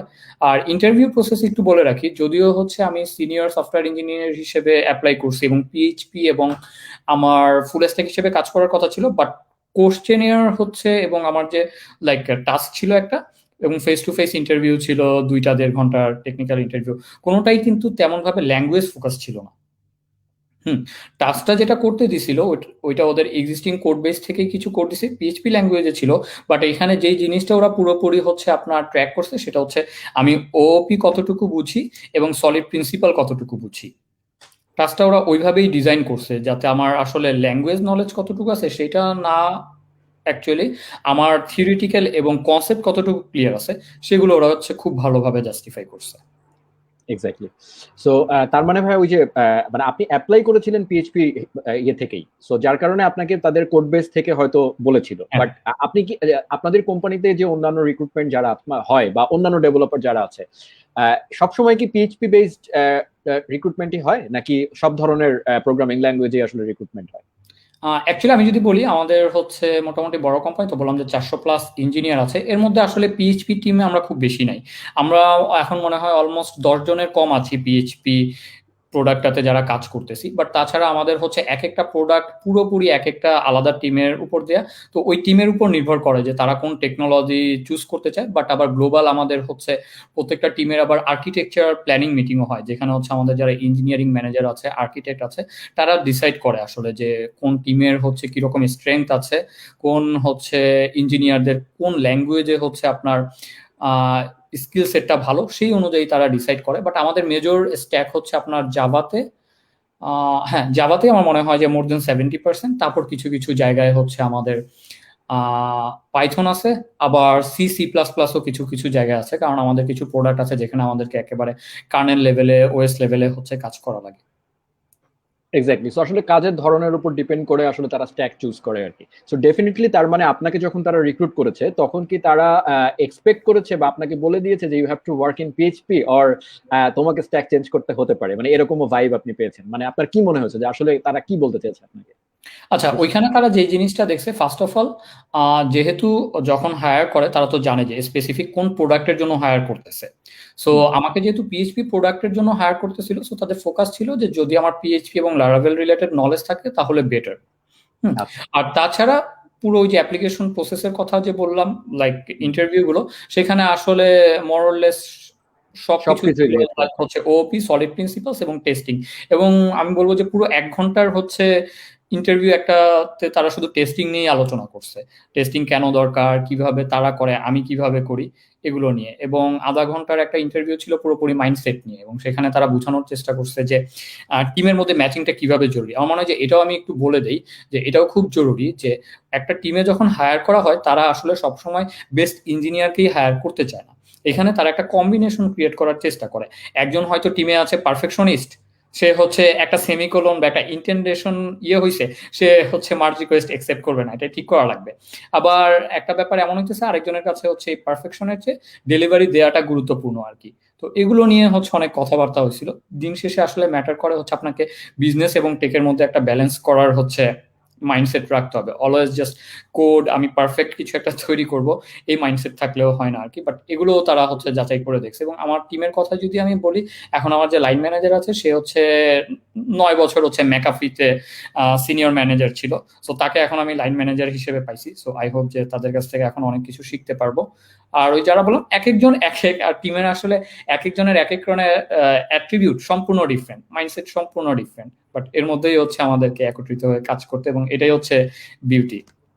অ্যামেজিং। তো ভাই আমি আসলে যারা আসলে টক উইথ সুমিতের এই এপিসোড গুলো দেখছো তারা এর আগেও 3টা এপিসোডে দেখেছো, আমিও এই সেম কথাটাই বারবারই বলার চেষ্টা করছিলাম যে সেটা বাংলাদেশ হোক, দেশের বাইরে হোক, যে কোনো কোম্পানিতে হোক, রিক্রুটমেন্টের সময় দুইজনই আসলে মাইন্ড গেম খেলে। দ্য কোম্পানি যে রিক্রুটার সেও মাইন্ড গেম খেলে, এই পাশে যে আছে মানে তুমি, সেও আসলে মাইন্ড গেমই খেলতে হবে তোমাকে যে আসলে উনি কি চাচ্ছে। Because at the end of the day আমরা কোনো একটা বিজনেস প্রবলেম সলভ করতে যাচ্ছি। সো সেই বিজনেস সবসময় আসলে বেস্টটা চায় না, সেটাও বুঝতে হবে যে সে কি আসলে সুপার পারফরমেন্ট একটা রোবট চাচ্ছে, নাকি সে আসলে একটা মানুষ চাচ্ছে যে মানুষটার আসলে মাথায় বিজনেসও একটু টুকটাক বুঝে আর কি, সে আমার প্রবলেমটা বুঝতে পারবে এবং টিমের সাথে ম্যাচ করতে পারবে। এবং এটা খুবই ইম্পর্টেন্ট একটা ব্যাপার, কারণ টিমের সাথে ম্যাচ না হলে আমি দেখেছি আমাদের কোম্পানিতেও আমি দেখেছি যে খুব ভালো একজন ডেভেলপারকে আমি রাখতে পারছি না, just because he can't sync with the team আর কি। সো থ্যাংক ইউ ভাইয়া এটা বলার জন্য। তো এরপরে আমি যেটা বলতে চাচ্ছি সেটা হচ্ছে ভাইয়া, জার্মানিতে আমি এর আগেও আমার একটা ফ্রেন্ড আছে ওখানে, উইলিয়াম, আপনি সম্ভবত তাকে চেনেন কারণ উইলিয়াম আপনাকে চিনতে পেরেছে। সো উইলিয়াম বেসিক্যালি আমাকে যেটা বললো যে, এবং আমার অফিস থেকে একটা ছেলে আশিক, সেও গেছে জার্মানিতে বেশ কিছুদিন আগে। সো সেও ওখানে পিএইচপি তে খুব দ্রুত জব পেয়ে গেছে আর কি, সেও পিএইচপি ডেভেলপার ছিল। তো এর থেকে আমার যেটা একটা ধারণা কাজ করছে সেটা হচ্ছে জার্মানিতে, এবং আশিকের কাছ থেকেও আমি শুনেছি যে জার্মানিতে পিএইচপির বেশ ভালো ডিমান্ড আছে আর কি, PHP is very well recognized, এবং সেখানে লারাভেল, ওয়াইআইআই যেটা আছে, ওয়াই ফ্রেমওয়ার্ক বলে আর কি। তো এইগুলো সম্পর্কেও মানে ধারণা থাকলে বেশ ভালোই জব অ্যাভেলেবল আছে। তো আপনি তো বাংলাদেশ থেকে আগে রিলোকেট করেছেন জার্মানিতে, তারপরে জব নিয়েছেন। তো যে ছেলেটা আসলে এখান থেকে জব নিয়ে যেতে চায়, এরকম কোন স্কোপ যদি সে খোঁজে, হ্যাঁ, বাংলাদেশে বসে, এবং সে পিএইচপির মানুষ, তাহলে তাকে আসলে নিজেকে কিভাবে তৈরি করতে হবে আর কি বলে আপনি মনে করেন আর কি, বা সে কিভাবে সার্চ করবে, বা নিজেকে কি কি শিখতে হবে, কোন কোন কনসেপ্ট জানা লাগবে, এটা যদি একটু বলতেন আর কি। আচ্ছা, ঠিক আছে। হ্যাঁ, ফার্স্ট অফ অল আমি যেটা বলে নিই যে ইউরোপের তুলনামূলকভাবে স্টিল হচ্ছে পিএইচপি অনেক ভালো পরিমাণ ব্যবহৃত হচ্ছে। বিশেষ করে হচ্ছে জার্মানির অনেক বড় বড় কোম্পানি স্টিল পিএইচপি ব্যবহার করছে কিছু কিছু জায়গায়। কিছু কিছু জায়গায় হয়তো তারা পারফরমেন্সের প্রয়োজন অনুযায়ী হচ্ছে নোড.জেএস বা গো ব্যবহার করতেছে, বাট স্টিল হচ্ছে large portion of German companies আর কি আপনার পিএইচপি ব্যবহার করতেছে। তো মেইনলি আপনাকে দুইটা জিনিস হচ্ছে টার্গেট করতে হবে। ফার্স্ট, আপনি হচ্ছে যদি চিন্তা করেন যে হ্যাঁ আপনি একজন পিএইচপি, হ্যাঁ সফটওয়্যার সফটওয়্যার ইঞ্জিনিয়ার হিসেবে আসবেন, বাট আপনার যদি ল্যাঙ্গুয়েজ সিলেক্টেড ল্যাঙ্গুয়েজটা হয় পিএইচপি, তো আমি সাজেস্ট করবো যে ফার্স্টে আপনি হচ্ছে স্ট্যাক ওভারফ্লো জবস এবং লিঙ্কডইন জবসে যে পিএইচপি ট্যাগলাইন দিয়ে এবং বার্লিন অথবা জার্মানি ভিসা স্পন্সরশিপ এরকম কিওয়ার্ড দিয়ে সার্চ করবেন, যেটা আমি করছি। ওইখানে সার্চ করার পর শুরুতে আমি কিছুদিন জাস্ট আইডেন্টিফাই করার চেষ্টা করছি যে ওরা আসলে কি কি স্কিল সেট চাচ্ছে। শুধু পিএইচপি জানলেই তো আসলে হবে না, পিএইচপির সাথে তো আরো হচ্ছে ইকুইভ্যালেন্ট এবং রিলেটেড অনেক টেকনোলজিস আছে যেগুলো আমার ইউজ করতে হবে। সো ওই জায়গাগুলোতে আমি বোঝার চেষ্টা করছি যে ওরা আসলে কি কি চায় আরো। তো তখন আমি হচ্ছে ওই জিনিসগুলো নিজের মধ্যে আইডেন্টিফাই করে নেওয়ার চেষ্টা করছি, ওগুলো হচ্ছে ওভারকাম করে নেওয়ার চেষ্টা করছি। আর দিন শেষে হচ্ছে ফার্স্ট অফ অল আপনাকে যে কোনো একটা প্রোগ্রামিং ল্যাঙ্গুয়েজের কনসেপ্ট খুব ভালোভাবে জানতে হবে। ওইটা দিয়ে আপনি শুধুমাত্র কোনো কিছু মেক করতে পারছেন এতটুকুই আসলে জরুরি না। ইন্টারনালস কিভাবে কাজ করে, কিছু কিছু ইউজ কেস, তারপর হচ্ছে যতটুকু ব্যবহার হচ্ছে তার চেয়েও বেশি আসলে নতুন কি আসতেছে সেগুলোও জানতে হবে। পিএইচপির ক্ষেত্রে আমরা জানি যে পিএইচপি 5.4 এর পর একটা লার্জ পোর্শন অফ সময় পিএইচপিতে খুব একটা আপগ্রেড হচ্ছিল না। তারপর 5.5 6 আসলো, তারপর 7 আসলো। সো আপনি যদি স্টিল হচ্ছে 5.6 নিয়েই পড়ে থাকেন, 7 কি আসছে সেটা না জানেন, 8 চলে আসছে সেটাও না জানেন, তাহলে কিন্তু বিপদ। আপনাকে জানতে হবে যে নতুন নতুন কি কি আসতেছে, এবং আপনি যখন একটা ল্যাঙ্গুয়েজ আপনার স্ট্রং এবং প্রাইমারি ল্যাঙ্গুয়েজ হিসেবে চুজ করে নিচ্ছেন, আপনাকে অ্যাকচুয়ালি এই ল্যাঙ্গুয়েজের ইনস কি, আউটস কি, প্রস কি, কনস কি সেগুলোও ভালোভাবে জানতে হবে। এবং এইসব ইন্টারভিউতে আপনার এই জিনিসগুলোই হচ্ছে ভালোভাবে জানার চেষ্টা করবে। আমি যদি বলে দেই যে আমি পিএইচপি দিয়ে একটা সোশ্যাল মিডিয়া ফেসবুক বানাই ফেলছি, হ্যাঁ, এটা দিয়ে কিন্তু আপনাকে আপনার এমপ্লয়ার ইভালুয়েট করতে পারবে না যে আপনি আসলে কি বানাইছেন, ওটা কতটুকু পারফরমেন্ট হয়েছে, আপনার কোড হচ্ছে বেস্ট প্র্যাকটিসেস ফলো করে কিনা, সিকিউর কিনা। আপনাকে কিন্তু বলতে হবে যে হ্যাঁ, আমি পিএইচপির এই ফিচারটার কারণে এই ফিচারে হচ্ছে এই অংশটা ব্যবহার করছি, আমার কোডে আমি PSR4 PSR12 এই টাইপের হচ্ছে বেস্ট প্র্যাকটিসেস ফলো করছি, আমি জানি যে সিকিউরিটি বেস্ট প্র্যাকটিসেস কি, সেগুলো আমি ফলো করছি। তো এগুলো সম্পর্কে হচ্ছে ভালোভাবে পড়াশোনা করতে হবে। এটাও একটু বলে রাখি, কারণ এটা সমস্যা হয় কি, আমি যখন WordPress, Laravel or Symphony framework oriented ওয়েতে শেখা শুরু করি, তখন আমাদের আসলে বেসিকে কিছু নলেজ গ্যাপ থেকে যায় আর কি। তো এই জিনিসটা আপনাকে কিন্তু নিজে থেকে আইডেন্টিফাই করতে হবে এবং নিজে থেকে সময় করে এই জিনিসগুলো ওভারকাম করতে হবে, শিখে নিতে হবে। কারণ আপনি যখন প্রফেশনাল লাইফে ঢুকে যাবেন, আপনি কাজ করতেছেন লারাভেল নিয়ে বা সিম্ফনি নিয়ে, আপনি কিন্তু তখন হচ্ছে ওই যে পিএইচপির একটা জিনিস আপনি স্কিপ করে গেছিলেন, সেটা কিন্তু শেখার সুযোগ হয়তো আপনি প্রফেশনাল ক্যারিয়ারে নাও পাইতে পারেন। বাট আপনাকে নিজেই আইডেন্টিফাই করতে হবে যে ভাই আমি এই জিনিসটাতে আমার নলেজ গ্যাপ আছে, আমি বুঝি না, পারি না। সো তখন আপনি হচ্ছে এই জিনিসগুলো শিখে নেবেন। আর এখানে একটা মাইন্ডসেট খুব জরুরি, যেটা আমাদের বাংলাদেশের ক্ষেত্রে থাকাকালীন মানুষজনদের হয় আর কি, যেটা হচ্ছে যে আমরা সহজে আমাদের ল্যাকিংস কোথায় আছে, আমাদের উইকনেস কোথায় আমরা স্বীকার করতে যাই না। আমরা অলওয়েজ এমন একটা পার্ট নিয়ে ভাব নিয়ে থাকার চেষ্টা করি যে আমি আসলে সব জানি। দিন শেষে এইটা হচ্ছে খুবই ক্ষতিকর, এবং এই মাইন্ডসেট যদি আপনার থাকে, আপনি বিদেশে এসে 2 মাসও 3 মাসও হচ্ছে টিকতে পারবেন না। এখানে পুরো কালচারটাই এত ওপেন, আপনাকে খুব সহজভাবে বুঝাই দিতে হবে আপনার স্ট্রেংথ কোথায়, উইকনেস কোথায়। কারণ এটা যখন আপনি তুলে ধরবেন আপনার টিমের কাছে, আপনার স্ট্রেংথ যেখানে থাকবে সেখানে আপনাকে প্রায়োরিটি দেওয়া হবে। আপনি তখন ওই জায়গাটাতে আপনাকে টিম চাইবে যে আপনি বেশি হচ্ছে ইনপুট দেন। আবার যেই জায়গাটাতে আপনার ল্যাকিংস আছে, ওরা নিজেরাই আপনাকে এসে ওই জায়গাটাতে হেল্প করবে। আপনার বলতে হবে না যে আমি এটা পারতেছি না, বুঝতেছি না। বাট আপনার এতটুকু হচ্ছে ট্রান্সপারেন্ট হইতে হবে যে হ্যাঁ ভাই, আমি এই জিনিসটা হচ্ছে বুঝি না, আমার এটাতে সমস্যা আছে, তাহলে ওরা হেল্প করবে। সো এই জিনিসটাও হচ্ছে খুব বেশি দরকার। আর আমার মনে হয় যে এই পুরো রোড ম্যাপ, শুধু পিএইচপি ইঞ্জিনিয়ারের ক্ষেত্রে না, যে ল্যাঙ্গুয়েজেই হোক, কেউ যদি বাইরে আসতে চায়, আমার মনে হয় যে ফার্স্টে হচ্ছে আপনি ল্যাঙ্গুয়েজটা সিলেক্ট করেন।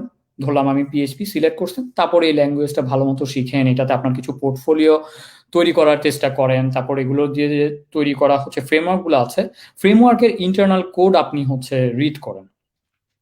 গিটহাবে যে আপনি অন্যান্য যে বিভিন্ন প্রজেক্ট আছে মানুষের তৈরি করা, যেগুলোতে অনেক মানুষজন কন্ট্রিবিউট করতেছে, আপনি ওইখানে যে রিড করেন যে কিভাবে হচ্ছে ওরা এই আর্কিটেকচারাল গুলো, লাইক আর্কিটেকচারটা গুছাচ্ছে। একটা সফটওয়্যারে 100 জন মানুষ কাজ করতেছে, তো এটা কিভাবে সম্ভব হচ্ছে।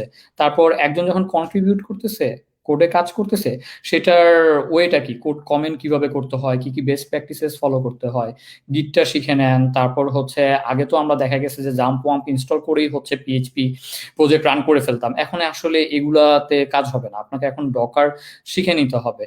এখন আপনি যদি মনে করেন কঠিন, নতুন কিছু শিখবো কেন, তাহলে আসলে বলার কিছু নাই, কিন্তু শিখে নিতে হবে। এবং আপনি দেখবেন যে আসলে ব্যাপারগুলো শুরুতে টার্মগুলো অনেক কঠিন মনে হয়, কারণ একটা সময় আমার কাছে মনে হয়েছে যে রেস্ট এপিআই অনেক কোনো কঠিন ব্যাপার, বাট আমি যখন ফার্স্ট হচ্ছে রেস্ট এপিআই নিয়ে কাজ করছি, দেখছি যে এটা জাস্ট এ কনসেপ্ট।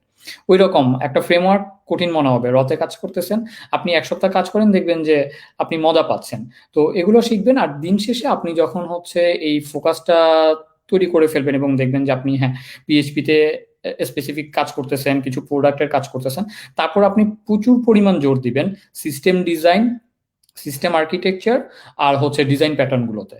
কারণ দিন শেষে আপনি একটা সফটওয়্যার বানাবেন, সেই সফটওয়্যারটা 5 জন মানুষও ব্যবহার করতে পারে, 5 লাখ মানুষও ব্যবহার করতে পারে। ওই সফটওয়্যারটাতে 5 জন ইঞ্জিনিয়ারও কাজ করতে পারে, 100 জন ইঞ্জিনিয়ারও কাজ করতে পারে। এখন এই 5 জন থেকে 100 জন ইঞ্জিনিয়ার কাজ করবে, 5,000 থেকে 5 লক্ষ মানুষ ইউজ করবে। এই যে গ্যাপটা, এটার মধ্যে কিন্তু আসলে অনেক কিছু আছে, শুধু কোড লিখলেই হচ্ছে হয়ে যায় না, আরো অনেক ব্যাপার আছে। সো এগুলো আপনাকে আইডেন্টিফাই করতে হবে এবং ধীরে ধীরে শিখতে হবে। আর এই জায়গায় একটা টিপস হচ্ছে, শুরুর দিকে আমি বলবো যে প্রথম 2-3 বছর আপনি এত কিছুতে ফোকাস করতে যাবেন না। হুম।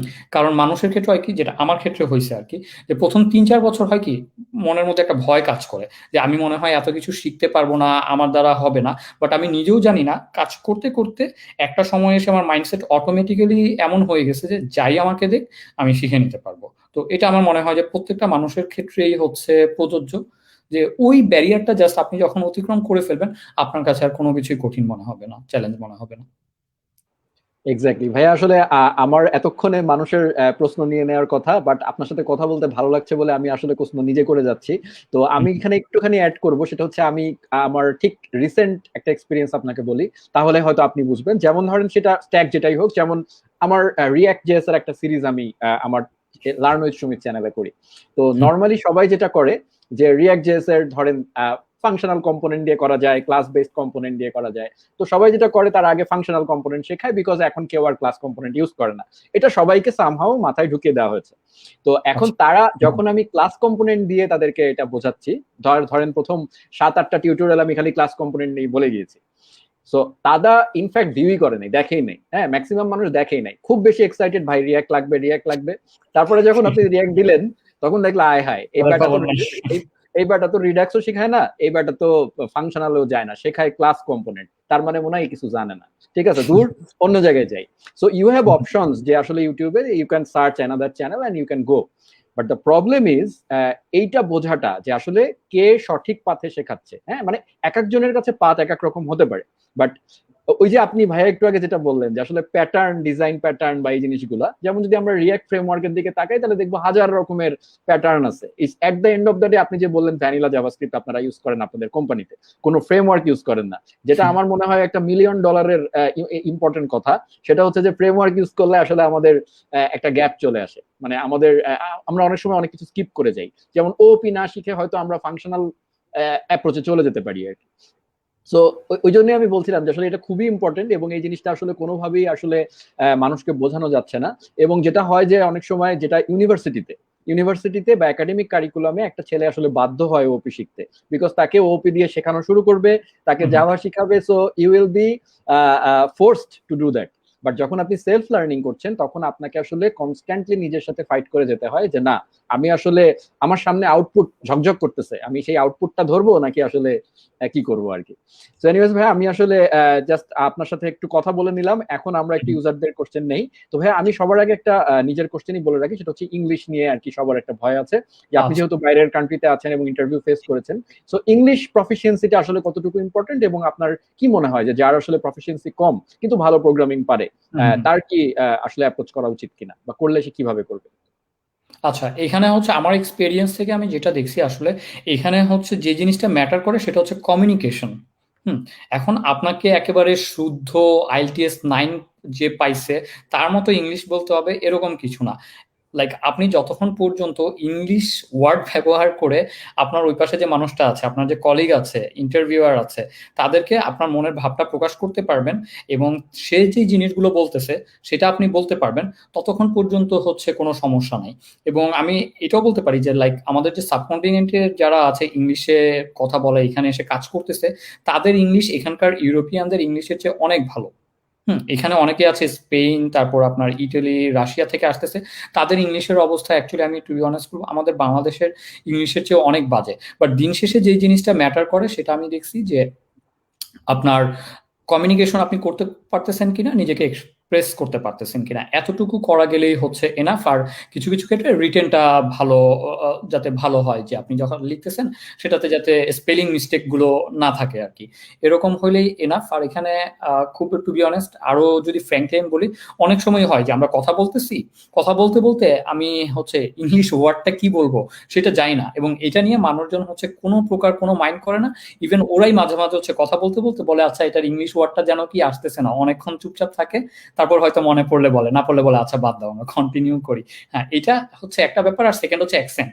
আমাদের দেশে হয়তো অ্যাকসেন্ট নিয়ে প্রচুর পরিমাণ হচ্ছে মানুষজন মক করে, সমস্যা করে, ও ইংলিশ বলতে পারে না, ও বাংলা মিডিয়াম থেকে আসছে, হ্যাঁ এরকম নানান সমস্যা। এখানে দিন শেষে মজার ব্যাপার হচ্ছে আপনি বিভিন্ন ডিফারেন্ট রিজিয়নের মানুষের সাথে কথা বলবেন, একজন দেখবেন যে বার্গারকে বলতেছে বুর্গের, একজন বলতেছে বুর্গার, একজন বলতেছে বার্গার, বাট কে কি বলতেছে এটা নিয়ে কারো কোনো মাথা ব্যথা নাই। দিন শেষে হচ্ছে ওই যে বললাম যে একজন আরেকজনের কাছে নিজের ভাব প্রকাশ করতে পারতেছে কিনা সেটাই হচ্ছে মেইন ব্যাপার। কেউ কাউকে ল্যাঙ্গুয়েজ নিয়ে মক করে না, এবং মানে খুবই মজা আর কি। এবং আপনি এত অ্যাকসেন্টে ইংলিশ শুনতে পারবেন, সেটাও আপনার কাছে মাঝে মাঝে মজা লাগবে যে আমাদের দেশে যদি এটা আমি বলতাম তাহলে তো আমাকে পুরা একেবারে ভাইরাল করে দিত। এক্স্যাক্টলি, মানে ওখানে আসলে ভাই ম্যাক্সিমাম মানুষেরই আসলে সেকেন্ড ল্যাঙ্গুয়েজ আসলে ইংলিশ, কারোরই ফার্স্ট ল্যাঙ্গুয়েজ না আর কি, না, যার কারণে কেউই আসলে বেটার পজিশনে নাই, সো ভয় পাওয়ার কিছু নাই। আচ্ছা, সো হ্যাঁ, একটা প্রথম কোশ্চেন আমি নিচ্ছি, সেটা হচ্ছে পিএইচপি কতটুকু শিখে দেন ফ্রেমওয়ার্কে টার্ন অফ, এটা আমি বুঝি না, যাই হোক পিএইচপি কতটুকু শিখে আসলে সে ফ্রেমওয়ার্কে যাবে, এটা সে বলতে চাচ্ছে আর কি। তো এটা আপনি কি বলেন ভাই, যে কতটুকু শিখে তারপরে সে আসলে কোনো ফ্রেমওয়ার্ক যেমন লারাভেল, ওয়াইআইআই এগুলোতে যাবে? আচ্ছা, আমার ক্ষেত্রে এটা মনে হয় যে আপনি একটা ল্যাঙ্গুয়েজ পিএইচপি এটা শিখতে থাকেন, বাট একটা ফ্রেমওয়ার্কে মুভ করার আগে আসলে ওই ল্যাঙ্গুয়েজের ফিচারের চেয়ে কিছু হচ্ছে কনসেপ্ট জানা বেশি জরুরি। কারণ প্রত্যেকটা ফ্রেমওয়ার্কই দিন শেষে হচ্ছে কিছু কনসেপ্টের উপর নির্ভর করে তৈরি করা, এবং আপনাকে বুঝতে হবে যে আমি যদি শুধু লাইক র পিএইচপি দিয়ে কোড লিখতাম এটা আমার কি বেনিফিট দিচ্ছিল, তার জায়গায় আমি যখন হচ্ছে এই ফ্রেমওয়ার্ক ব্যবহার করতেছি সেখানে আমার বেনিফিটটা কি। এবং এই বেনিফিটগুলো আসতেছে ওই যে ডিজাইন প্যাটার্ন আছে, আর্কিটেকচারাল প্যাটার্নস আছে, সো স্পেসিফিক কিছু কারণেই তো করতেছে, সো আপনাকে ওই কারণগুলো বুঝতে হবে। এবং আমার মনে হয় যে ল্যাঙ্গুয়েজটা শেখার পাশাপাশি আপনি যখন অবজেক্ট ওরিয়েন্টেড প্রোগ্রামিংটা ভালোভাবে বুঝবেন, এভাবে এখানে ভালোভাবে বুঝা মানতে বলতে আসলে হচ্ছে যে আপনি ক্লাস লিখতে পারেন, অবজেক্ট তৈরি করতে পারেন এইটা না। ওপি আপনি বুঝেন এর মানে হচ্ছে আপনি নিজে ডিসিশন নিতে পারেন যে কিভাবে হচ্ছে এই রেসপন্সিবিলিটি গুলো মেনটেন করতে হয়, কখন আমি হচ্ছে অবজেক্ট তৈরি করব, কখন ক্লাস তৈরি করব, এবং রেসপন্সিবিলিটি গুলো কিভাবে আলাদা করব। এই ডিসিশন গুলো যখন নিজে বুঝতে পারবেন, নিতে পারবেন, এবং এই বেনিফিট গুলো বুঝতে পারবেন, লাইক এনক্যাপসুলেশনের বেনিফিট কি, পলিমরফিজমের বেনিফিট কি, এগুলো যখন আপনি বুঝবেন আমার মনে হয় যে আপনি তখন ওপি হচ্ছে এনাফ বুঝে গেছেন। তারপর আপনি হচ্ছে দেখেন যে ফ্রেমওয়ার্ক গুলাতে কি কি প্যাটার্ন হচ্ছে আছে, কেউ এমভিসি প্যাটার্ন আছে, কোথাও রিপোজিটরি প্যাটার্ন আছে, সার্ভিস প্যাটার্ন আছে। তো আপনি তখন এগুলো নিয়ে একটু স্টাডি করেন যে কোন প্যাটার্নটা কেন ব্যবহার করা হচ্ছে।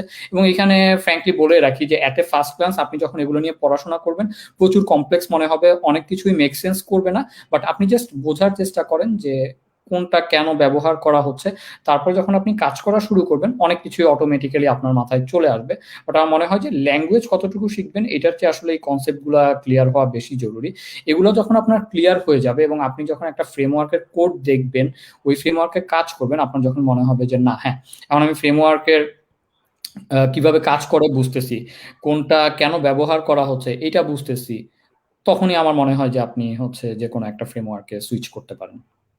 আচ্ছা, আচ্ছা ভাই, আমি পরের কোশ্চেন নিয়ে নিচ্ছি, সেটা হচ্ছে এটা আসলে আপনাকেই কোশ্চেন করছি ভাই আমি, যে কিভাবে ওয়েব ডেভেলপমেন্ট থেকে সফটওয়্যার ইঞ্জিনিয়ারিং এ শিফট করার প্রসেস সম্পর্কে একটু বলবেন। আচ্ছা, তো এখানে ভাই আমি একটু জুড়ে দিতে চাই, সেটা হচ্ছে ওয়েব ডেভেলপার, সফটওয়্যার ইঞ্জিনিয়ার, যেমন আপনি একজন ওয়েব ডেভেলপার হিসেবে কাজ করেছেন, হয়তো আবার আপনি একজন সফটওয়্যার ইঞ্জিনিয়ার হিসেবে জয়েন করেছেন। So actually what is the difference between a software engineer and a web developer, and shift করতে হয় কিনা আসলে, নাকি আসলে একই প্রফেশন, কি মনে করেন আপনি? আচ্ছা, এখানে পুরো ব্যাপারটা হচ্ছে যে আসলে এখানে আমার মনে হয় যে শিফট করার কিছু নাই। এটা ২ টা ভাগে ভাগ করা যায়। একটা হচ্ছে পুরোপুরি আপনার মাইন্ডসেট, আরেকটা হচ্ছে আপনার ডেজিগনেশন বা রোল। সো কোনো কোম্পানিতে আপনি সেম কাজ করেও হচ্ছে আপনাকে ডেভেলপার বলতে পারে। অন্য একটা কোম্পানিতে সেম কাজ আপনি করতেছেন, তাও আপনাকে হচ্ছে ইঞ্জিনিয়ারও বলতে পারে। সো এটা হয়তো কোম্পানি ওয়াইজ ভ্যারি করতে পারে, বাট দিন শেষে দুইটার মধ্যে জাস্ট ডিফারেন্স হচ্ছে মাইন্ডসেটটাতে। হয়তো আমরা যখন ডেভেলপার বলতেছি, তখন হয়তো মেইনলি আপনি জাস্ট একটা জিনিস বানানোর জন্যই বানাচ্ছেন, বা জাস্ট ওয়ার্কটা করে ফেললেই হয়ে গেল। হ্যাঁ, এই মাইন্ডসেটটা যে আমি কোড লিখতেছি, একটা কিছু তৈরি হচ্ছে, ফাইন, একটা প্রবলেমের সলিউশন হয়ে গেল। বাট এর মধ্যে ইঞ্জিনিয়ারিং মাইন্ডসেটটা আপনি নিয়ে আসবেন কিভাবে? যে আপনি একটা প্রোডাক্ট বানালেন, সেটা 10টা ইউজার ব্যবহার করতে পারতেছে, 20 জন ইউজার আসলেই হচ্ছে আর এটা কাজ করতেছে না। তো এখন আপনাকে কিন্তু শুধু বানাইলেই হচ্ছে না, লাইক ডেভেলপ করলেই হচ্ছে না। এখন আপনাকে আসতেছে ওই যে ইঞ্জিনিয়ারিং এর ব্যাপারটা, যে আপনাকে এখন জাস্ট একটা প্রবলেমের সলিউশন করলেই হচ্ছে না, সেটাকে ইফিশিয়েন্টলি কিভাবে করা যায়, এবং এটার পেছনে লজিক কি, কিভাবে অ্যানালাইসিস করব, কোনটা বেস্ট হয়ে সেটার ডিসিশন কিভাবে নিব। এই যে আপনি এই ব্যাপারগুলো, প্রসেসগুলো যখন আপনার মাইন্ডসেটের মধ্যে নিয়ে আসতেছেন এবং এগুলো ফলো করতেছেন, আমার মনে হয় যে এই প্রসেসগুলো যখন আপনার মধ্যে নিয়ে আসবেন, তখন মনে হয় যে আপনি ধীরে ধীরে ওই যে ইঞ্জিনিয়ারিং মাইন্ডসেটটা হচ্ছে অ্যাডাপ্ট করা শুরু করতেছেন। তারপর এখন আমি আসলে মানুষজনের কাছে নিজেকে ডেভেলপার হিসেবে পরিচয় দিব না ইঞ্জিনিয়ার হিসেবে পরিচয় দিব, সেটা সম্পূর্ণ একটা, লাইক কি বলবো, যে রিলেটিভ ব্যাপার। বাট দিন শেষে হচ্ছে লজিক্যালি যদি আপনি কোনো কিছু করার চেষ্টা করেন, আমার মনে হয় সেই জিনিসটাকেই ইঞ্জিনিয়ারিং বলা হয় আর কি। সো আপনার মাইন্ডসেটে যখন এই জিনিসটা চলে আসবে, তখন আপনি হচ্ছে নিজেকে হয়তো সফটওয়্যার ইঞ্জিনিয়ার বলতে পারেন। আর ওই যে বললাম যে এক একজনের ক্যারিয়ার আসলে এক একভাবে শুরু হয়, যে আগে প্রবলেম সলভিং করছে, সো তার কিন্তু আগেই মাইন্ডসেটটা তৈরি হয়েছে। তারপর সে হয়তো যখন ইন্ডাস্ট্রিতে ঢুকছে, এখন সে কোথাও ওয়েব ডেভেলপার হিসেবে ঢুকতে পারে, কোথাও সে হচ্ছে C++ developer, like kernel developer হিসেবেও ঢুকতে পারে। হুম, ওইটা ম্যাটার করে না। আবার একজন আমি ওয়েব ডেভেলপার হিসেবে শুরু করছি, তারপর আমি কাজ করতে যে বুঝলাম যে ভাই শুধু ওয়েব ডেভেলপার হিসেবে থাকলেই হবে না, আরো অনেক কিছু আছে যেগুলো সম্পর্কে আমার জানতে হবে, এবং ওইগুলো ব্যবহার করে যদি আমি আমার প্রোডাক্টটা বানাই, তাহলে ভালো হবে। তো তখন কিন্তু আপনি নিজেকে ওই যে সফটওয়্যার ইঞ্জিনিয়ারিং এর লেভেলে নিয়ে যাচ্ছেন। এক্স্যাক্টলি। আচ্ছা ভাই, এবার একটা ইম্পর্টেন্ট কোশ্চেন, এবং সাধারণত এই প্রশ্ন আমি পাইনি, এই প্রথম পেলাম। সেটা হচ্ছে বাইরের আইটি সেক্টরে মেয়েদের অংশগ্রহণ কেমন? হ্যাঁ, তো খুবই ইম্পর্টেন্ট ভাইয়া, মানে কারণ আমরা কম্পারেটিভলি মেয়েদের অংশগ্রহণ কম দেখি আর কি আমাদের ইয়েতে, যদিও এখন কিছু কিছু মেয়েদেরকে দেখা যাচ্ছে। তো আপনার কি মনে হয় ভাইয়া, বাইরে তো আপনি আছেন, সেখানে মেয়েদের এবং ছেলেদের মধ্যে রেশিওটা কি বাংলাদেশের মতোই, নাকি সেখানে অনেক বেটার? এখানেও যে আসলে খুব বেশি আছে বাংলাদেশ থেকে, অবশ্যই কিছুটা বেটার আর কি। সেটাও হচ্ছে দিন শেষে হচ্ছে আপনার ওই মাইন্ডসেট এবং হচ্ছে অপরচুনিটি, ইনফ্রাস্ট্রাকচার এইসবের কারণে। বাট দিন শেষে রেশিও স্টিল যে খুব বেশি ওইরকম না, বাট অনেকেই আছে যে খুব ভালো। যেমন আমার কোম্পানির যদি আমি কথা বলি, কারেন্ট কোম্পানিতে, এখানে আমি দেখছি যে কম করে হলেও হচ্ছে আপনার 50+, 400 জনের মধ্যে 50+ হয়তো ইঞ্জিনিয়ার আছে যারা ফিমেল, এবং অনেকেই আছে আমি দেখতেছি 3-4 জন একেবারে সিনিয়র লেভেলে ইঞ্জিনিয়ারিং ম্যানেজার, টেক লিড হিসেবে কাজ করতেছে আর কি। বাট আমার মনে হয় যে দিন শেষে আসলে হচ্ছে বর্তমানে তো মেয়ে ছেলে ব্যাপার লাইক খুব একটা ম্যাটার করে না। দিন শেষে কেউ যদি চায় নিজেকে স্কিল করতে, অপরচুনিটিস সব জায়গাতেই আছে। আর বর্তমানে ওয়ার্ক প্লেস গুলোতে আমি দেখি যে স্পেসিফিক ভাবে হচ্ছে আপনার ওরা একটা রেশিও মেনটেন করার চেষ্টা করে, যে আমরা এত percent girls like contribution or employee হচ্ছে নেয়ার চেষ্টা করবে। এবং এর মধ্যে ছোট্ট একটা বলে রাখি যে আমাদের কোম্পানিতে আমাদের যে লাস্ট হচ্ছে আপনার product manager, like chief product officer ছিল, সে হচ্ছে একটা মেয়ে ছিল। তো সে হচ্ছে লাস্ট আমাদের হ্যান্ডসনে একটা স্টোরি শেয়ার করছিল, যে সে যখন জয়েন করছে, তখন মাইমকাস বা আমাদের কোম্পানিতে খুব বেশি আপনার লিড রোলে হচ্ছে কোনো মেয়েই ছিল না, এবং অনেক মেয়ে হয়তো তারা নর্মাল রোলে ছিল, তারা কখনো হয়তো চিন্তাও করে নাই যে এই রোলে যাওয়া সম্ভব। তো যখন একটা লিড পজিশনে একটা মেয়ে চলে আসছে, তখন দেখা গেছে কি অনেক মেয়ে যে তার কাছে অ্যাপ্রোচ করছে, যে হচ্ছে আমরা এই রোলে আছি, আমরা আরো সামনে মুভ করতে চাই, আমাদের পাথ আমরা আরো আগাইতে চাই, লিড রোলে যাইতে চাই। পরে দেখা গেছে যে 2-3 জন করে বাড়তে বাড়তে এই রেশিওটা আরো বেড়ে গেছে আর কি। আচ্ছা, গ্রেট ভাইয়া। পরের একটা কোশ্চেন নিচ্ছি, সেটা হচ্ছে ফ্রিল্যান্সিং নাকি রিমোট জব, কোনটা বেটার? আচ্ছা, দুইটার মধ্যে আসলে ডেফিনেশন কি আমার এক্স্যাক্টলি জানা নাই, বাট হচ্ছে আমি যদি বলি, অবশ্যই রিমোট জব বেটার। হুম, রিমোট জব বেটার। এটার পেছনে স্পেসিফিক যদি আমি হচ্ছে কয়েকটা কারণ বলি, সেটা হচ্ছে ফ্রিল্যান্সিং যখন আপনি করতেছেন, ম্যাক্সিমাম ক্ষেত্রে ফ্রিল্যান্সিং প্রজেক্টটা এমন হয় কি, যে আপনি একটা ক্লায়েন্টের জন্য বানাচ্ছেন, ডেলিভারি দিয়ে দিলেই হয়ে যাচ্ছে, এবং সেখানে টিমের সাথে কাজ করার সুযোগ কম থাকে। সো আপনি অবভিয়াসলি হচ্ছে নতুন কারো কাছ থেকে শেখার অপরচুনিটি কম পাবেন। সেকেন্ড হচ্ছে আপনাকে রিভিউ করার মতো আপনার কোথায় স্ট্রেংথ, কোথায় উইকনেস, আপনার কোড কোথায় ভালো হচ্ছে, কোথায় খারাপ হচ্ছে, এগুলো রিভিউ করার সুযোগ থাকে না। তার মানে কিন্তু আপনি অনেক কিছু আপনার ক্যারিয়ার ডেভেলপমেন্টের যে সুযোগ থাকতো সেগুলো আপনি পুরোপুরি মিস করে যাবেন। সো এই কারণে আমি বলি যে লাইক প্রয়োজনে যখন হচ্ছে আপনি আপনার ক্যারিয়ার স্টার্ট করতেছেন তখন ফ্রিল্যান্সিং করেন, কারণ ফ্রিল্যান্সিং কিন্তু নিজের পোর্টফোলিও তৈরি করার জন্য ভালো একটা স্কোপ। বাট অবভিয়াসলি আপনার যখন ফ্রিল্যান্সিং করতে করতে এনাফ পোর্টফোলিও হয়ে যাবে, অবশ্যই আপনি হচ্ছে জবের দিকে যান, তারপর সেটা হচ্ছে অফিস জব হইতে পারে অথবা রিমোট জব হইতে পারে। এখন বর্তমানে যেহেতু রিমোট জবের অপরচুনিটি অনেক বেশি, সো আপনি স্টার্ট করতে পারেন। এখন রিমোট জবের বেনিফিট হচ্ছে অনেক আসলে। ফার্স্ট অফ অল হচ্ছে আপনি যেহেতু বাংলাদেশে বসে চাইলে ওয়ার্ল্ডের অন্য একটা কোম্পানিতে কাজ করতে পারবেন, সো এইটার আসলে বেনিফিট খুবই বেশি। ফার্স্ট অফ অল হচ্ছে একটা আমার কলিগের সামনাসামনি না থেকে দূর থেকে কমিউনিকেশন করা, টু বি অনেস্ট আমরা করতেছি, but it's tough. Hmm. So এটার মাধ্যমে অনেক হচ্ছে স্কিল গেইন হয়, অনেক কিছু শিখে ফেলা যায়। সেকেন্ড হচ্ছে আপনি যখন রিমোট জব করতেছেন, একটা স্পেসিফিক কোম্পানির হয়ে কাজ করতেছেন, আপনি কিন্তু তখন হচ্ছে একটা টিম পাচ্ছেন, ম্যানেজার পাচ্ছেন, যার কাছ থেকে আপনি আপনার নিজের পার্সোনাল ডেভেলপমেন্ট কন্টিনিউ করতে পারবেন। তারপর ম্যাক্সিমাম ক্ষেত্রেই এই জবগুলোতে আপনাকে বেস্ট প্র্যাকটিসেস ফলো করতে হবে, কোড রিভিউ হবে। সো শেখার অপরচুনিটিস অনেক বেড়ে যাচ্ছে আর কি। দিন শেষে একটা ফুল টাইম জব করলে আপনি যেই রকম হচ্ছে এনভায়রনমেন্ট পাইতেন, অনেক কিছু শিখতে পারতেন, নলেজ শেয়ার করতে পারতেন, সেই সুযোগটাই পাচ্ছেন, বাট ফ্লেক্সিবিলিটি হচ্ছে যে আপনি রিমোটলি যে কোনো জায়গা থেকে করতে পারতেছেন। এক্স্যাক্টলি। এবং ভাইয়া যতটুকু আমার মনে হয় যে ফ্রিল্যান্সিং এ আসলে আমাদের ক্লায়েন্ট হয় মূলত নন টেকনিক্যাল মানুষজন, যারা হয়তো ছোটখাটো বিজনেস, যারা তাদের কাজটা ফ্রিল্যান্সিং মার্কেট প্লেসে দিয়ে দিচ্ছে। বাট যখন আমরা রিমোট জবের জন্য করি তখন আসলে আমাদেরকে আসলে একজন নর্মাল সফটওয়্যার ইঞ্জিনিয়ার যে ইন্টারভিউটা ফেস করে সেটাই আসলে করতে হয়, সেটা অনলাইনেই হোক, বিশেষ করে বর্তমান সময়। তো এই হ্যাঁ। মুহূর্তে ভাইয়া বাংলাদেশে দেখা যাচ্ছে যে এটা প্যান্ডেমিকের একটা ভালো, মানে ভালো তো বলতে পারি না, প্যান্ডেমিকের একটা এফেক্টে দেখা যাচ্ছে, যেটা পজিটিভ একটা এফেক্ট হচ্ছে যে দেখা যাচ্ছে আমাদের মতো দেশ থেকে আসলে ওইসব দেশগুলো এখন মানুষ নিচ্ছে। তো Right. এবং রিমোট জব করছে অনেকে, এবং অনেক এক্সাম্পল আছে, যেমন আমাদের অনেকেই আছে আপনি জানেন। ঠিক আছে, তো জি। আপনার কি মনে হয় ভাই ইউরোপেও কি এই জিনিসটা আপনি দেখছেন, এবং আপনাদের কোম্পানি বা বলেন আশেপাশে আরো তো বিভিন্ন কোম্পানিকে দেখছেন, এদের ক্ষেত্রে এই টেন্ডেন্সিটা কি বাড়ছে বলে আপনার মনে হয়, and is it is a good sign for us, মানে আমাদের মতো দেশের জন্য? আই গেস অবভিয়াসলি এটা আসলে খুবই ভালো, যদিও প্যান্ডেমিকটা হঠাৎ এসে আসলে মানুষজনের লাইফে অবশ্যই হচ্ছে অনেক ব্যাড ইম্প্যাক্ট পড়ছে, বাট এটার ফলে আমার মনে হয় যে এই যে গ্লোবালাইজেশনের এই যুগের ডিজিটালাইজেশন, সেটা ওয়ার্ল্ড ওয়াইড অনেক ফাস্ট হয়ে গেছে। আমি যদি আমার লাস্ট হচ্ছে জার্মান কোম্পানির কথা বলি, যদিও তারা একটা টেকনোলজি কোম্পানি জার্মানিতে ছিল, বাট তারা কিন্তু শুরুতে যখন আমাদের রিমোট ওয়ার্ক শুরু হয়েছে ফার্স্ট 2 মান্থস কিন্তু আমাদের সিওরা হ্যাপি ছিল না। হুম। তারা মনে করতো যে কাজ ঠিক মতো হবে না, আদৌ এইভাবে হচ্ছে ম্যানেজ করা সম্ভব কিনা। বাট পরবর্তীতে দেখা গেছে যে ধীরে ধীরে যখন এগুলো ঠিক হয়ে গেছে, তারা কিন্তু বুঝে নিছে যে আসলে করা সম্ভব। এবং এই জিনিসগুলো করার জন্য ফার্স্ট অফ অল হচ্ছে অবশ্যই চ্যালেঞ্জেস অনেক ছিল, বাট তারা ওগুলো আইডেন্টিফাই করছে, তারা বোঝার চেষ্টা করছে যে কোন কোন জায়গায় কিভাবে হচ্ছে লাইক গাইডলাইন তৈরি করলে, কিভাবে এমপ্লয়িকে সাপোর্ট দিলে হচ্ছে তারা এই নতুন ওয়ার্ক এনভায়রনমেন্টের জন্য রেডি হবে। সেগুলোর জন্য তারা প্রচুর ইনভেস্ট করছে, কাজ করছে, তারপর তৈরি হয়ে গেছে। লাস্ট আমি যখন তাদেরকে লিভ করছি আমি শুনতেছিলাম যে তারা অলমোস্ট হচ্ছে হাইব্রিড ওয়ার্কিং মডেলে চলে যাবে আর কি। অ্যান্ড ইভেন আমি এখন যদি আমার কারেন্ট কোম্পানির কথা বলি, আমি যখন জয়েন করি তখন ওদের হচ্ছে ওয়েডনেসডে হচ্ছে আপনার সপ্তাহে একদিন শুধু হচ্ছে রিমোট ওয়ার্কিং ডে ওরা পালন করতো আর কি। এখন আমাদের হচ্ছে পুরোপুরি হাইব্রিড ওয়ার্কিং মডেলে চলে গেছে। আমরা এখন 5 ডেজ ওয়ার্কিং, তো আমরা 2 দিন হচ্ছে অফিসে যাব, আর বাকি 3 দিন হচ্ছে আমাদের রিমোটলি আমরা হচ্ছে কাজ করতে পারবো।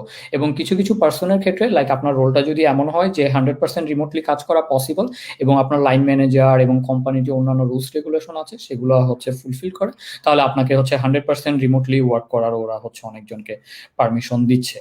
তো আমি যেটা দেখতেছি ইউরোপে আসলে প্রচুর পরিমাণ এখন হচ্ছে ওরা রিমোটলি কাজ করার হচ্ছে অপরচুনিটি ক্রিয়েট করতেছে। এবং ইউরোপের ক্ষেত্রে একটা হচ্ছে প্রবলেম আছে, সেটা হচ্ছে যে ইউরোপের মধ্যে ওদের হচ্ছে ডেটা এবং লিগাল রিলেটেড হচ্ছে ল খুবই স্ট্রিক্ট। তো এই কারণে কিছু কিছু কোম্পানির হয়তো দেখা যায় যে ওরা চাইলেও হচ্ছে ইউরোপের বাইরে যেই পার্সনটা থাকে তাকে হচ্ছে আপনার কাজে নিতে পারে না। ধরেন একটা ফিনটেক কোম্পানি, ব্যাংক, তারা চায় না যে তাদের ডাটা হচ্ছে ইউরোপের বাইরে যাক। তো সেই ক্ষেত্রে তারা হচ্ছে আপনার অনেক ক্ষেত্রে হচ্ছে আপনার বাইরের পার্সন হায়ার করে না।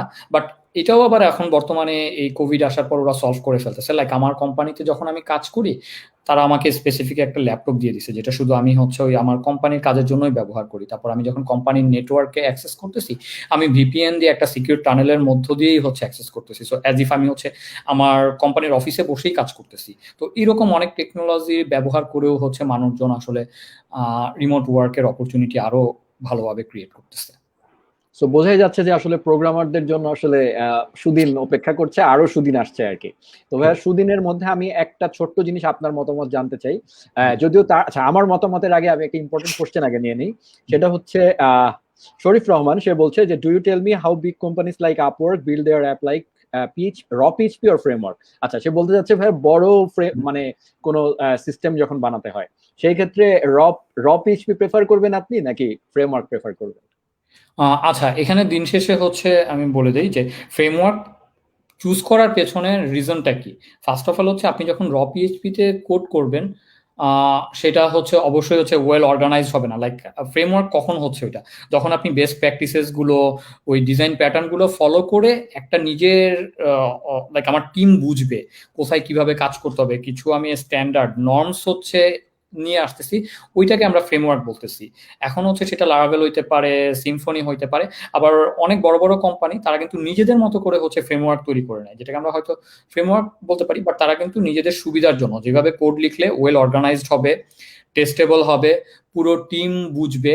আজকে আমি 2 বছর এই সফটওয়্যারে কাজ করলাম, আমি লিভ করলাম, পরবর্তী দিন যে নতুন ডেভেলপারটা জয়েন করলো, সে এসেই যাতে আমার কোড বুঝতে পারে, সে জানবে যে কোথায় কিভাবে কাজ করতে হবে। এই যে যে এই জিনিসগুলো আমাদের মেনটেন করতে হয়, এগুলো মেনটেন করতে যে আমাদেরকে যে হচ্ছে আর্কিটেকচারাল ডিসিশন নিতে হয়, প্ল্যানিং করতে হয়, এবং সেগুলো ইমপ্লিমেন্টেশন করে যখন আমরা কাজ করতেছি, সেটা কিন্তু একসময় একটা ফ্রেমওয়ার্ক হয়ে যাচ্ছে।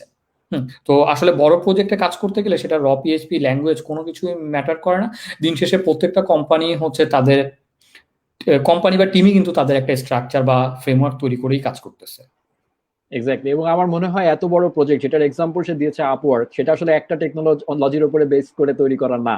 সেটা না। আসলে মাইক্রো সার্ভিস আর্কিটেকচারে ডেফিনেটলি তারা সেটা মেনটেন করছে, ডিফারেন্ট টেকনোলজি, ডিফারেন্ট টিম কাজ করছে এটার পিছনে। সো প্রত্যেকটা টিমেই যেরকম ডিফারেন্ট স্ট্যাক আছে, আপনি একটু আগে আপনার কোম্পানির এক্সাম্পল দিয়েছেন, সো আই বিলিভ যে প্রত্যেকটা স্ট্যাকই আসলে প্রয়োজন আর কি। সো কেউ আসলে যে কোনো একটা স্ট্যাকে গেলেই আসলে জব পাওয়া যাবে বলে অ্যাটলিস্ট আমার বিশ্বাস আর কি। তো হ্যাঁ, পরের কোশ্চেন নিচ্ছি যে ওয়েব ডেভেলপার হতে গেলে, এটা খুবই কমন একটা প্রশ্ন যার কারণে আপনার কাছে অ্যান্সার নিয়ে নিচ্ছি, যে ওয়েব ডেভেলপার হতে গেলে কিরকম প্রবলেম সলভিং করতে হবে, নাকি বেসিক কিছু প্রবলেম যেমন প্রাইম নাম্বার, প্যালিন্ড্রোম নাম্বার, এই টাইপের কিছু প্রবলেম সলভ করে শুরু করে দেওয়া উচিত? আপনি কি বলেন ভাই?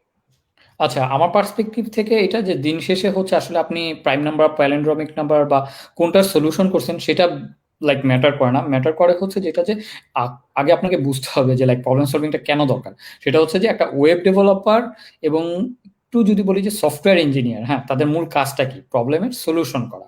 এখন প্রবলেমের সলিউশন করতে কি আপনার থিঙ্ক করতে হবে, আপনার মাইন্ডসেট থাকতে হবে এটা যে হ্যাঁ, আমার ফার্স্টে প্রবলেমটা বুঝতে হবে, তারপর কি প্রবলেমটা বুঝার পর আমাকে এখন এটা সলিউশন করার ওয়েগুলো ফাইন্ড আউট করতে হবে। এখন ওয়ে ফাইন্ড আউট করতে গেলে কি আপনার মাথায় তো চিন্তা করতে হবে। এখন ফার্স্টে যদি আমি চিন্তা করি যে আসলে আর না, এই প্রবলেমটার হচ্ছে সলিউশন সম্ভব না, তাহলে তো আপনি হচ্ছে ওয়েব ডেভেলপার কিভাবে হবেন?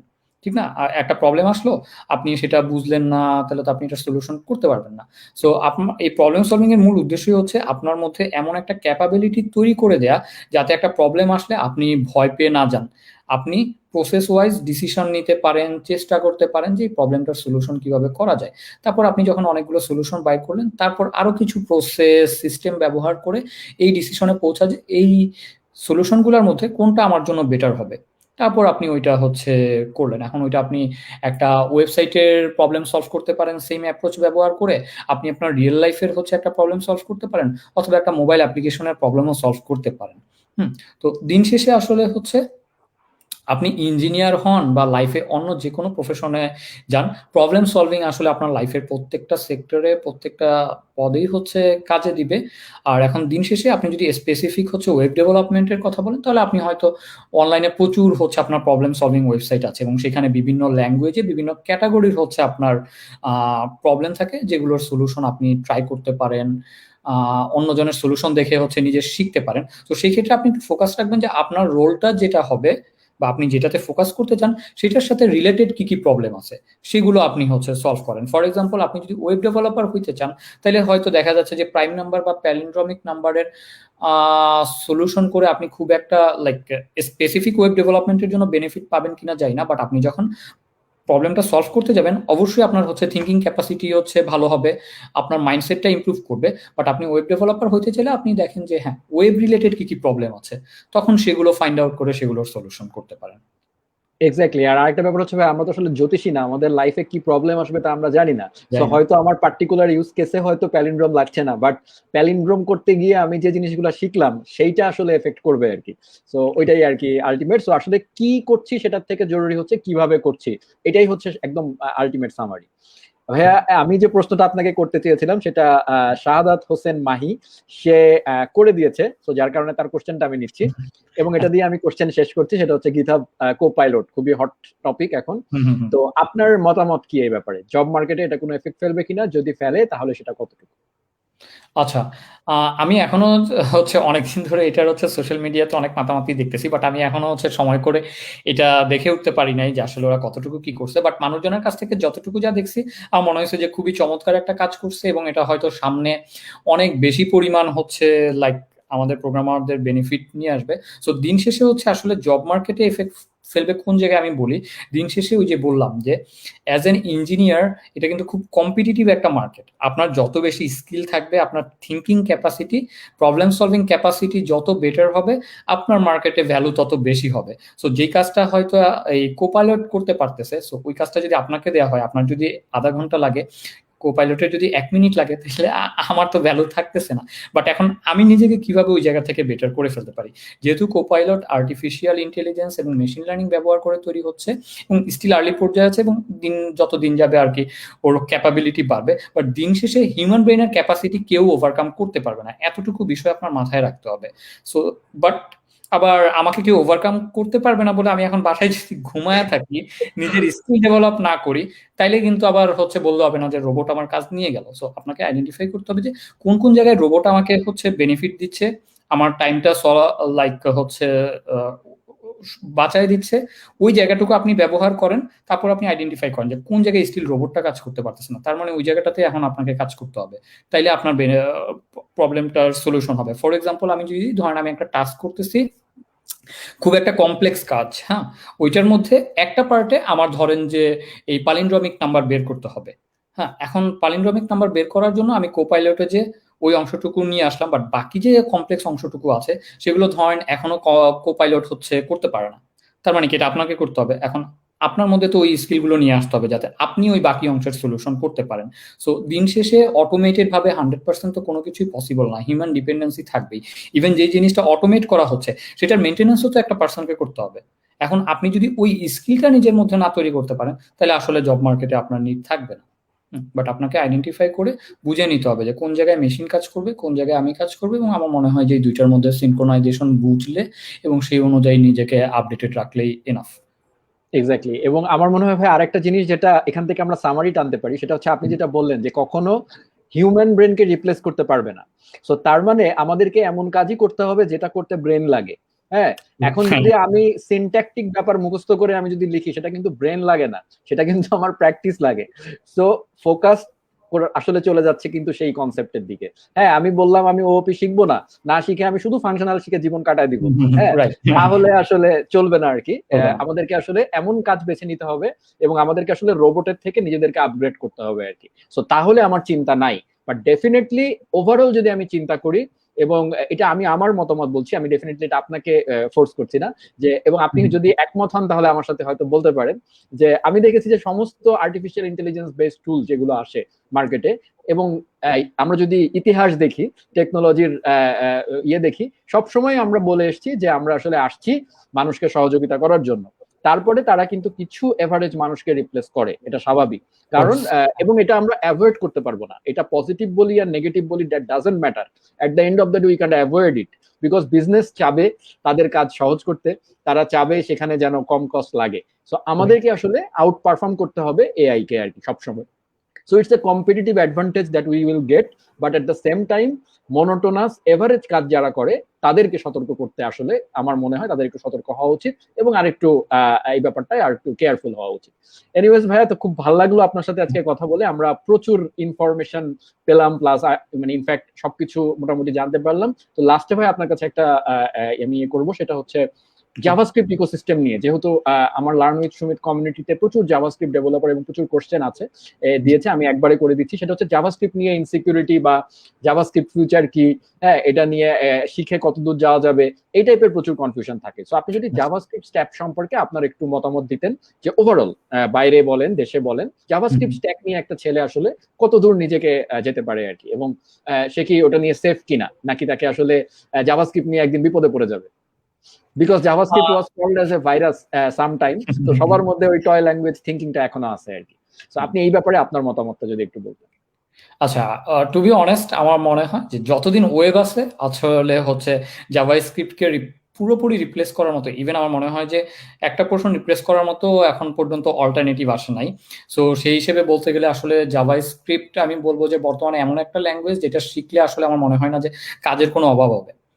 কারণ এখানে আপনি হচ্ছে ওয়েব বেসড কাজ করতে পারতেছেন, এবং লাইক জাভাস্ক্রিপ্ট আসলে এমন একটা ল্যাঙ্গুয়েজ, মানুষকে যদি জিজ্ঞেস করা হয় যে জাভাস্ক্রিপ্ট দিয়ে কি তৈরি করা যায় না সেটা বলো, বলতে পারবে না, সবকিছুই তৈরি করা গেছে। ইভেন লাইক জাভাস্ক্রিপ্ট দিয়ে তৈরি করা অপারেটিং সিস্টেমও হচ্ছে আছে। সো দিন শেষে আসলে জাভাস্ক্রিপ্ট আমার মনে হয় যে স্টিল ইরিপ্লেসেবল একটা হচ্ছে টেকনোলজি। যারা জাভাস্ক্রিপ্টে কাজ করতে চান নিঃসন্দেহে হচ্ছে জাভাস্ক্রিপ্ট নিয়ে কাজ করতে পারেন। বাট দিন শেষে প্রবলেমটা কোথায় হয় আমি বলি, টেকনোলজি কখনো প্রবলেম না, টুলসও প্রবলেম না, সবকিছুই চলতেছে। ইভেন লাইক যে জিনিসটা আপনি শিখবেন আসলে, আপনি যা শিখতেছেন সেটা কখনোই হচ্ছে ওয়েস্টেড যায় না। ব্যাপারটা হয় হচ্ছে ওই জায়গাটা যে আপনি ওইটাকে কতটুকু ইউটিলাইজ করতে পারতেছেন, আর ওইটাকে ইউটিলাইজ করার মতো এনাফ নলেজ আপনি নিছেন কিনা, এনাফ আপনি শিখছেন কিনা।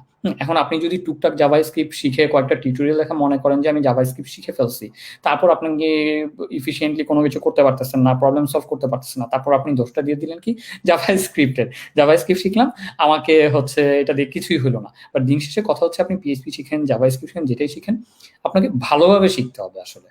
ভালোভাবে যদি আপনি দুনিয়াতে কোনো কিছু শিখেন, কোনো কিছুই ফেলনা না। শুধু এক্সাম্পল হিসেবে এটাও বলতে পারি, আপনি আপওয়ার্কে যে যদি হচ্ছে যে এক্সেল এ ডাটা এন্ট্রির কাজ করে না বা এক্সেল এ কাজ করে, আপনি সার্চ দিয়ে যদি দেখেন যে এক্সেল এর এমন মানুষও পাবেন যার পার আওয়ার রেট $50 উপরে আছে।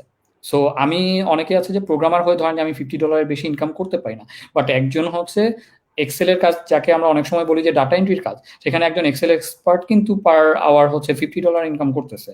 সো দিন শেষে আপনাকে যেটাই শিখেন ওইটাতে এক্সপার্ট হইতে হবে এবং ওইটাকে সেল কিভাবে করতে হয় সেটা জানতে হবে। এক্স্যাক্টলি। আর ভাইয়া, লার্ন উইথ সুমিত নিয়ে যদি আপনি কিছু বলেন আর কি, যে এই চ্যানেল সম্পর্কে কখনো আপনার দেখা হয়েছে কিনা, কোনো টিউটোরিয়াল বা এনিথিং, যদি কোনো ফিডব্যাক থাকে বা কোনো পরামর্শ থাকে বা কোনো anything that you have to say related to learn with Sumit.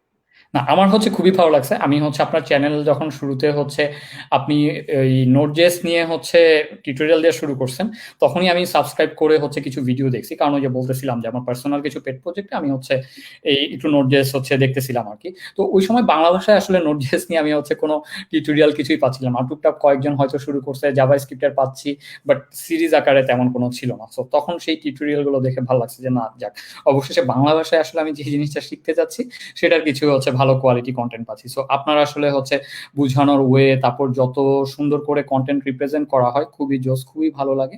এবং আমার মনে হয় যে লাইক যেটা করছেন অবশ্যই ভালো। কারণ আমি যখন দেশে ছিলাম তখন কন্টেন্ট ক্রিয়েশনের কিছু জায়গায় হচ্ছে আপনার কন্ট্রিবিউট করার চেষ্টা করছি। তারপর এখানে চলে আসার পর হচ্ছে কোভিড আসলো, মোটামুটি বলা চলে দেশে আসলে খুব ভালো পরিমাণ অ্যাক্টিভিটিস হচ্ছিল না। তারপর হচ্ছে কয়েকজনকেই দেখলাম যারা হচ্ছে একটু মনোযোগ দিছে যে হ্যাঁ, দেশের ইঞ্জিনিয়ারদের জন্য হচ্ছে কিছু কন্টেন্ট বানানো উচিত।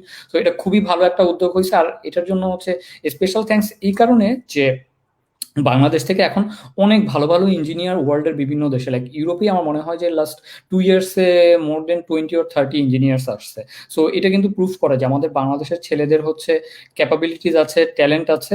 জাস্ট তারা যদি প্রপার রিসোর্সটা পায়, গাইডলাইনটা পায়, তাহলে কিন্তু তাদের পক্ষেও হচ্ছে ভালো ইঞ্জিনিয়ার হওয়া সম্ভব, ওয়ার্ল্ডের বিভিন্ন জায়গায় যেয়ে কাজ করা সম্ভব। আর এটা আসলে সম্ভব হবে যখন হচ্ছে যারা আপনার মতো এক্সপেরিয়েন্স মানুষজন আছে তারা তাদের নলেজটা আর কি শেয়ার করবে। সো তার জন্য অবশ্যই থ্যাঙ্কস। এবং আমি মনে করি যে এগুলো দেখে দেখে হয়তো আরো অনেকেই হচ্ছে উৎসাহ পেয়ে হচ্ছে আরো কন্টেন্ট নিয়ে আসার চেষ্টা করবে। আচ্ছা ভাইয়া, যদি আপনার সময় হয় আমি আপনাকে লাস্ট আরেকটা কোশ্চেন করবো, বিকজ এই হ্যাঁ। রিলেটেড কোশ্চেন আসে খুব ঘন ঘন, তো আমরা দ্রুত এটার অ্যান্সারটাও শুনে নিয়ে তারপরে আসলে আপনাকে অনেক সময় নিয়ে ফেলেছি। তো লাস্ট কোশ্চেন হচ্ছে যে ডেটা স্ট্রাকচার এবং অ্যালগোরিদম, হ্যাঁ এটা তো integral part of any programming language, আমার যাই হোক এটা আমরা জানি। তো যদি কোনো প্রোগ্রামার সে জাভাস্ক্রিপ্ট দিয়ে ধরেন তার হাতে খড়ি হচ্ছে, সো যেমন আপনার পিএইচপি দিয়ে হাতে খড়ি হচ্ছে, সো তার তার কি আসলে জাভাস্ক্রিপ্ট এই ল্যাঙ্গুয়েজের দিয়ে যে সে শুরু করেছে, সে কি ডেটা স্ট্রাকচার এবং অ্যালগোরিদম শিখতে পারবে কিনা, এটা নিয়ে সবার একটা কনফিউশন থাকে। বিকজ জাভাস্ক্রিপ্ট আমরা জানি একটু হাই লেভেল ল্যাঙ্গুয়েজ, সো যারা প্রোগ্রামিং কন্টেস্ট করে তারা এসে আসলে আমাদের বিগিনারদেরকে একটু ডিমোটিভেট করে যে তুমি জাভাস্ক্রিপ্ট নিয়ে কাজ করো, এটা তো একটা টয় ল্যাঙ্গুয়েজ, এটা দিয়ে তুমি কি প্রবলেম সলভ করবা। সো এই ব্যাপারটা যদি ভাই আপনি একটু বলতেন যে, এবং এটা কিন্তু ডিমোটিভেটেড হয়ে আসলে বিগিনার চরম লেভেলে ছিটকে পড়ে আর কি। তো আপনার কি মনে হয় ভাই, আসলে কি ডিমোটিভেটেড হওয়া উচিত, নাকি আসলে কি করা উচিত তার আসলে এই ওই সময়টায়?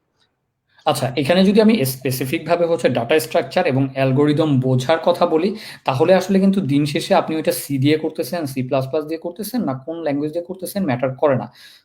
সো আপনি কনসেপ্টটা বুঝতেছেন কিনা এবং বোঝার পরে আপনার কোনো একটা সিনটেক্স দিয়ে ওইটাকে ইমপ্লিমেন্ট করতে পারতেছেন কিনা, তাহলেই কিন্তু এনাফ। সো ধরেন এই যে আমি পিএইচপি দিয়ে কাজ করা শুরু করছি, পিএইচপিতে কিন্তু শুরু থেকে অ্যারে বাদে হচ্ছে অন্য কোনো like built in data structure ছিল না। তারপর যখন আমি ভার্সিটিতে গেছি, C C plus plus Java করছি, অনেক নতুন স্ট্রাকচার সম্পর্কে জানছি, যে লিস্ট আছে, ভেক্টর আছে, আর অনেক কিছু আছে। পিএইচপিতে থাকা অবস্থায় কিন্তু আমি জানি নাই, বাট পিএইচপিতে কিন্তু স্ট্যান্ডার্ড লাইব্রেরি আছে। তারপর আমি চাইলেই কিন্তু পিএইচপিতে কোড লিখে আবার এগুলো ইমপ্লিমেন্ট করতে পারি। সো দিন শেষে কিন্তু ম্যাটার করতেছে আপনি হচ্ছে কোন ল্যাঙ্গুয়েজে করবেন সেটা না, আপনি কনসেপ্ট বুঝতেছেন কিনা সেইটা। সো যারা বলে যে যারা হয়তো আপনার ওই প্রোগ্রামিং কন্টেস্ট করতেছে, সি সি প্লাস প্লাস বা লো লেভেল ল্যাঙ্গুয়েজ গুলো ব্যবহার করতেছে, অবশ্যই হ্যাঁ তারা আরো ভালোভাবে শিখতেছে, ডিপ নলেজ রাখতেছে, বাট তার মানে এই না যে আমি আমার পছন্দ মতো ল্যাঙ্গুয়েজে ডাটা স্ট্রাকচার অ্যালগোরিদমে ইমপ্লিমেন্ট করতে পারবো না। আপনি অনলাইনে ঘাটলেই দেখবেন যে বিভিন্ন ল্যাঙ্গুয়েজে বিভিন্ন ডাটা স্ট্রাকচার অ্যালগোরিদমের ডিফারেন্ট হচ্ছে ইমপ্লিমেন্টেশন পাওয়া যায়। সো এই জিনিসটা ফোকাস করে শিখেন যে হচ্ছে আমি এটা শিখতেছি আমার ক্যাপাবিলিটি বাড়ানোর জন্য। আমি ইঞ্জিনিয়ারিং যে ডিসিশন নিব, সেই ডিসিশন নেওয়ার সময় আমি যাতে হচ্ছে বেস্ট ডিসিশনটা নিতে পারি, তার জন্য আমি ডাটা স্ট্রাকচার অ্যালগোরিদম শিখতেছি। এবং আমার চয়েস অফ যেই ল্যাঙ্গুয়েজটা আছে, ফর এক্সাম্পল জাভাস্ক্রিপ্ট অথবা পিএইচপি অথবা পাইথন, ওই ল্যাঙ্গুয়েজটাতে আমি ইমপ্লিমেন্ট করতে পারি। এতটুকু হইলে আপনি হ্যাপি থাকেন। এখন আরেকজন এসে যদি বলে যে তুমি তো সিতে এটা করতে পারো না, এটা নিয়ে ডিপ্রেসড বা ডিমোটিভেটেড হওয়ার কিছু নাই। আরেকটা ব্যাপার হইতে পারে যে যারা হয়তো কম্পিটিশনে পার্টিসিপেট করতে চায়, এখন কম্পিটিশনে পার্টিসিপেট করার ক্ষেত্রে আপনার স্পেসিফিক কিছু ল্যাঙ্গুয়েজের অবশ্যই পারফরমেন্স বেটার থাকে, এবং ওইখানে এমন অনেক সলিউশনই থাকে যেটা হয়তো আপনার একটা স্পেসিফিক ল্যাঙ্গুয়েজ দিয়ে ব্যবহার করলেই বেশি পারফরমেন্ট হবে, অন্য একটা ল্যাঙ্গুয়েজে ব্যবহার করলে অতটা পারফরমেন্ট হবে না। সো ওইটা যদি ফোকাস হয় তখন আপনি ওই ল্যাঙ্গুয়েজটা শিখে নেন। বাট আপনি যখন ইঞ্জিনিয়ারিং পার্সপেক্টিভ থেকে চিন্তা করবেন, দিন শেষে ওই যে বললাম টেকনোলজি টুলস ম্যাটার করে না, ম্যাটার করে হচ্ছে আপনার কনসেপ্ট। এক্স্যাক্টলি। সো তার মানে যদি জাভাস্ক্রিপ্ট শিখে থাকি এবং আমার যদি ইন্টেনশন হয় যে আমি ডেটা স্ট্রাকচার এবং অ্যালগোরিদম বুঝতে চাই, তাহলে I can continue. But if আমার ইন্টেনশন, হ্যাঁ আমার ইন্টেনশন যদি হয় যে কোনো একটা ইনস্টিটিউশনে গিয়ে আমি প্রোগ্রামিং কন্টেস্টে পার্টিসিপেট করবো এবং সেখানে কম্পিটিটিভ পয়েন্ট পাবো, সেই পয়েন্টের উপরে বেস করে আমাকে কোনো একটা কোম্পানি ডাকবে, তখন ওই ইনস্টিটিউট যেটা প্রেফার করে definitely you have to learn that, যেহেতু জবে গেলেও আমাদেরকে তাই করতে হয়। সো আমরা আসলে শুরু করতে পারি যে কোনো ল্যাঙ্গুয়েজে। হ্যাঁ, আর এখানে একটু বলতে নিছিলাম যে ফার্স্ট অফ অল হচ্ছে অনেক হাজার হাজার ল্যাঙ্গুয়েজ আছে। ফার্স্টে আপনি হচ্ছে আপনার কমফোর্ট জোনে যে ল্যাঙ্গুয়েজটা আছে, যেটা আপনার ভালো লাগে, ওইটা দিয়ে আপনি শিখেন। কারণ ওইটা দিয়ে আপনি যদি ওই জিনিসগুলো ইমপ্লিমেন্ট করেন, শিখতে যান, আপনার বুঝতে সহজ হবে। আর আপনি যখন একবার একটা ল্যাঙ্গুয়েজে ইমপ্লিমেন্ট করতে পারবেন, তারপর আরেকটা যে ল্যাঙ্গুয়েজে ইমপ্লিমেন্ট করার মানে হচ্ছে কি সিনট্যাক্স ডিফারেন্ট হবে, আর কিছু কনসেপ্টের হচ্ছে লাইক ডিফারেন্স থাকবে। এক্স্যাক্টলি। সো ভাইয়া আপনার যেমন পিএইচপি তে হাতেখড়ি হয়েছে, আমারও পিএইচপি তে হাতেখড়ি হয়েছে, এবং তা আমি সি প্রোগ্রাম, সি তে আসলে আমার গ্রেড ছিল সি, মানে সি পাইছিলাম আর কি। তো উতরায় যাওয়ার মতো আর কি অবস্থা। তো আমার কিন্তু হাতেখড়ি আসলে পিএইচপি। আবার তারপরে যখন আমি জাভাস্ক্রিপ্ট ভালো করে শিখছি, আমার কোনো একটা প্রবলেম হয় না, because I was clear about the concepts. So আমার কাছে মনে হয়েছে যে, এবং জাভাস্ক্রিপ্ট দিয়েও আমি দেখেছি সমস্ত ডেটা স্ট্রাকচার ইমপ্লিমেন্ট করা যায়। যেমন জাভাস্ক্রিপ্টে আমরা জানি অবজেক্ট ছাড়া কিছু নাই, অ্যারে ছাড়া কিছু নাই। সো আমরা যখন লিঙ্ক লিস্ট ইমপ্লিমেন্ট করবো তখন আমাদেরকে অবজেক্ট দিয়ে করতে হবে। সো ব্যাপারটা এরকম, কিন্তু হয়তো যখন আমি সিতে করব তখন সেখানে আমার পয়েন্টার কনসেপ্ট আছে। জাভাস্ক্রিপ্টে তোমাকে হয়তো আমাদেরকে আসলে পয়েন্টার বানিয়ে নিতে হবে একটা অবজেক্ট দিয়ে। But at the end of the day concept কিন্তু একই আছে, সেই হেড টেল লাগবে, ওই কনসেপ্ট গুলো লাগবে আর কি। সো এনিওয়েজ ভাইয়া, thank you so much for your time. অনেক সময় দিয়েছেন, আপনাকে আসলে ছাড়তে পারতেছিলাম না, প্রচুর মানুষ এঙ্গেজ হয়ে আছে। আর আমি পার্সোনালি আসলে খুব ভালো লেগেছে কথা বলতে, বিকজ খুবই এফেক্টিভ একটা ডিসকাশন হয়েছে। তো রিকোয়েস্ট থাকবে ভাইয়া, পরবর্তী যদি কখনো সময় হয় এবং আমরা ডাকলে অবশ্যই আরেকবার সময় দিবেন। আর আপনাকে অ্যাডভান্স ঈদ মোবারক জানাচ্ছি। ভালো থাকবেন ভাইয়া। হ্যাঁ, আপনাকেও ধন্যবাদ আমাকে ইনভাইট করার জন্য, খুব ভালো লাগলো। আচ্ছা, থ্যাংক ইউ ভাইয়া, ঈদ মোবারক। বাই তাহলে। ঈদ মোবারক, বাই।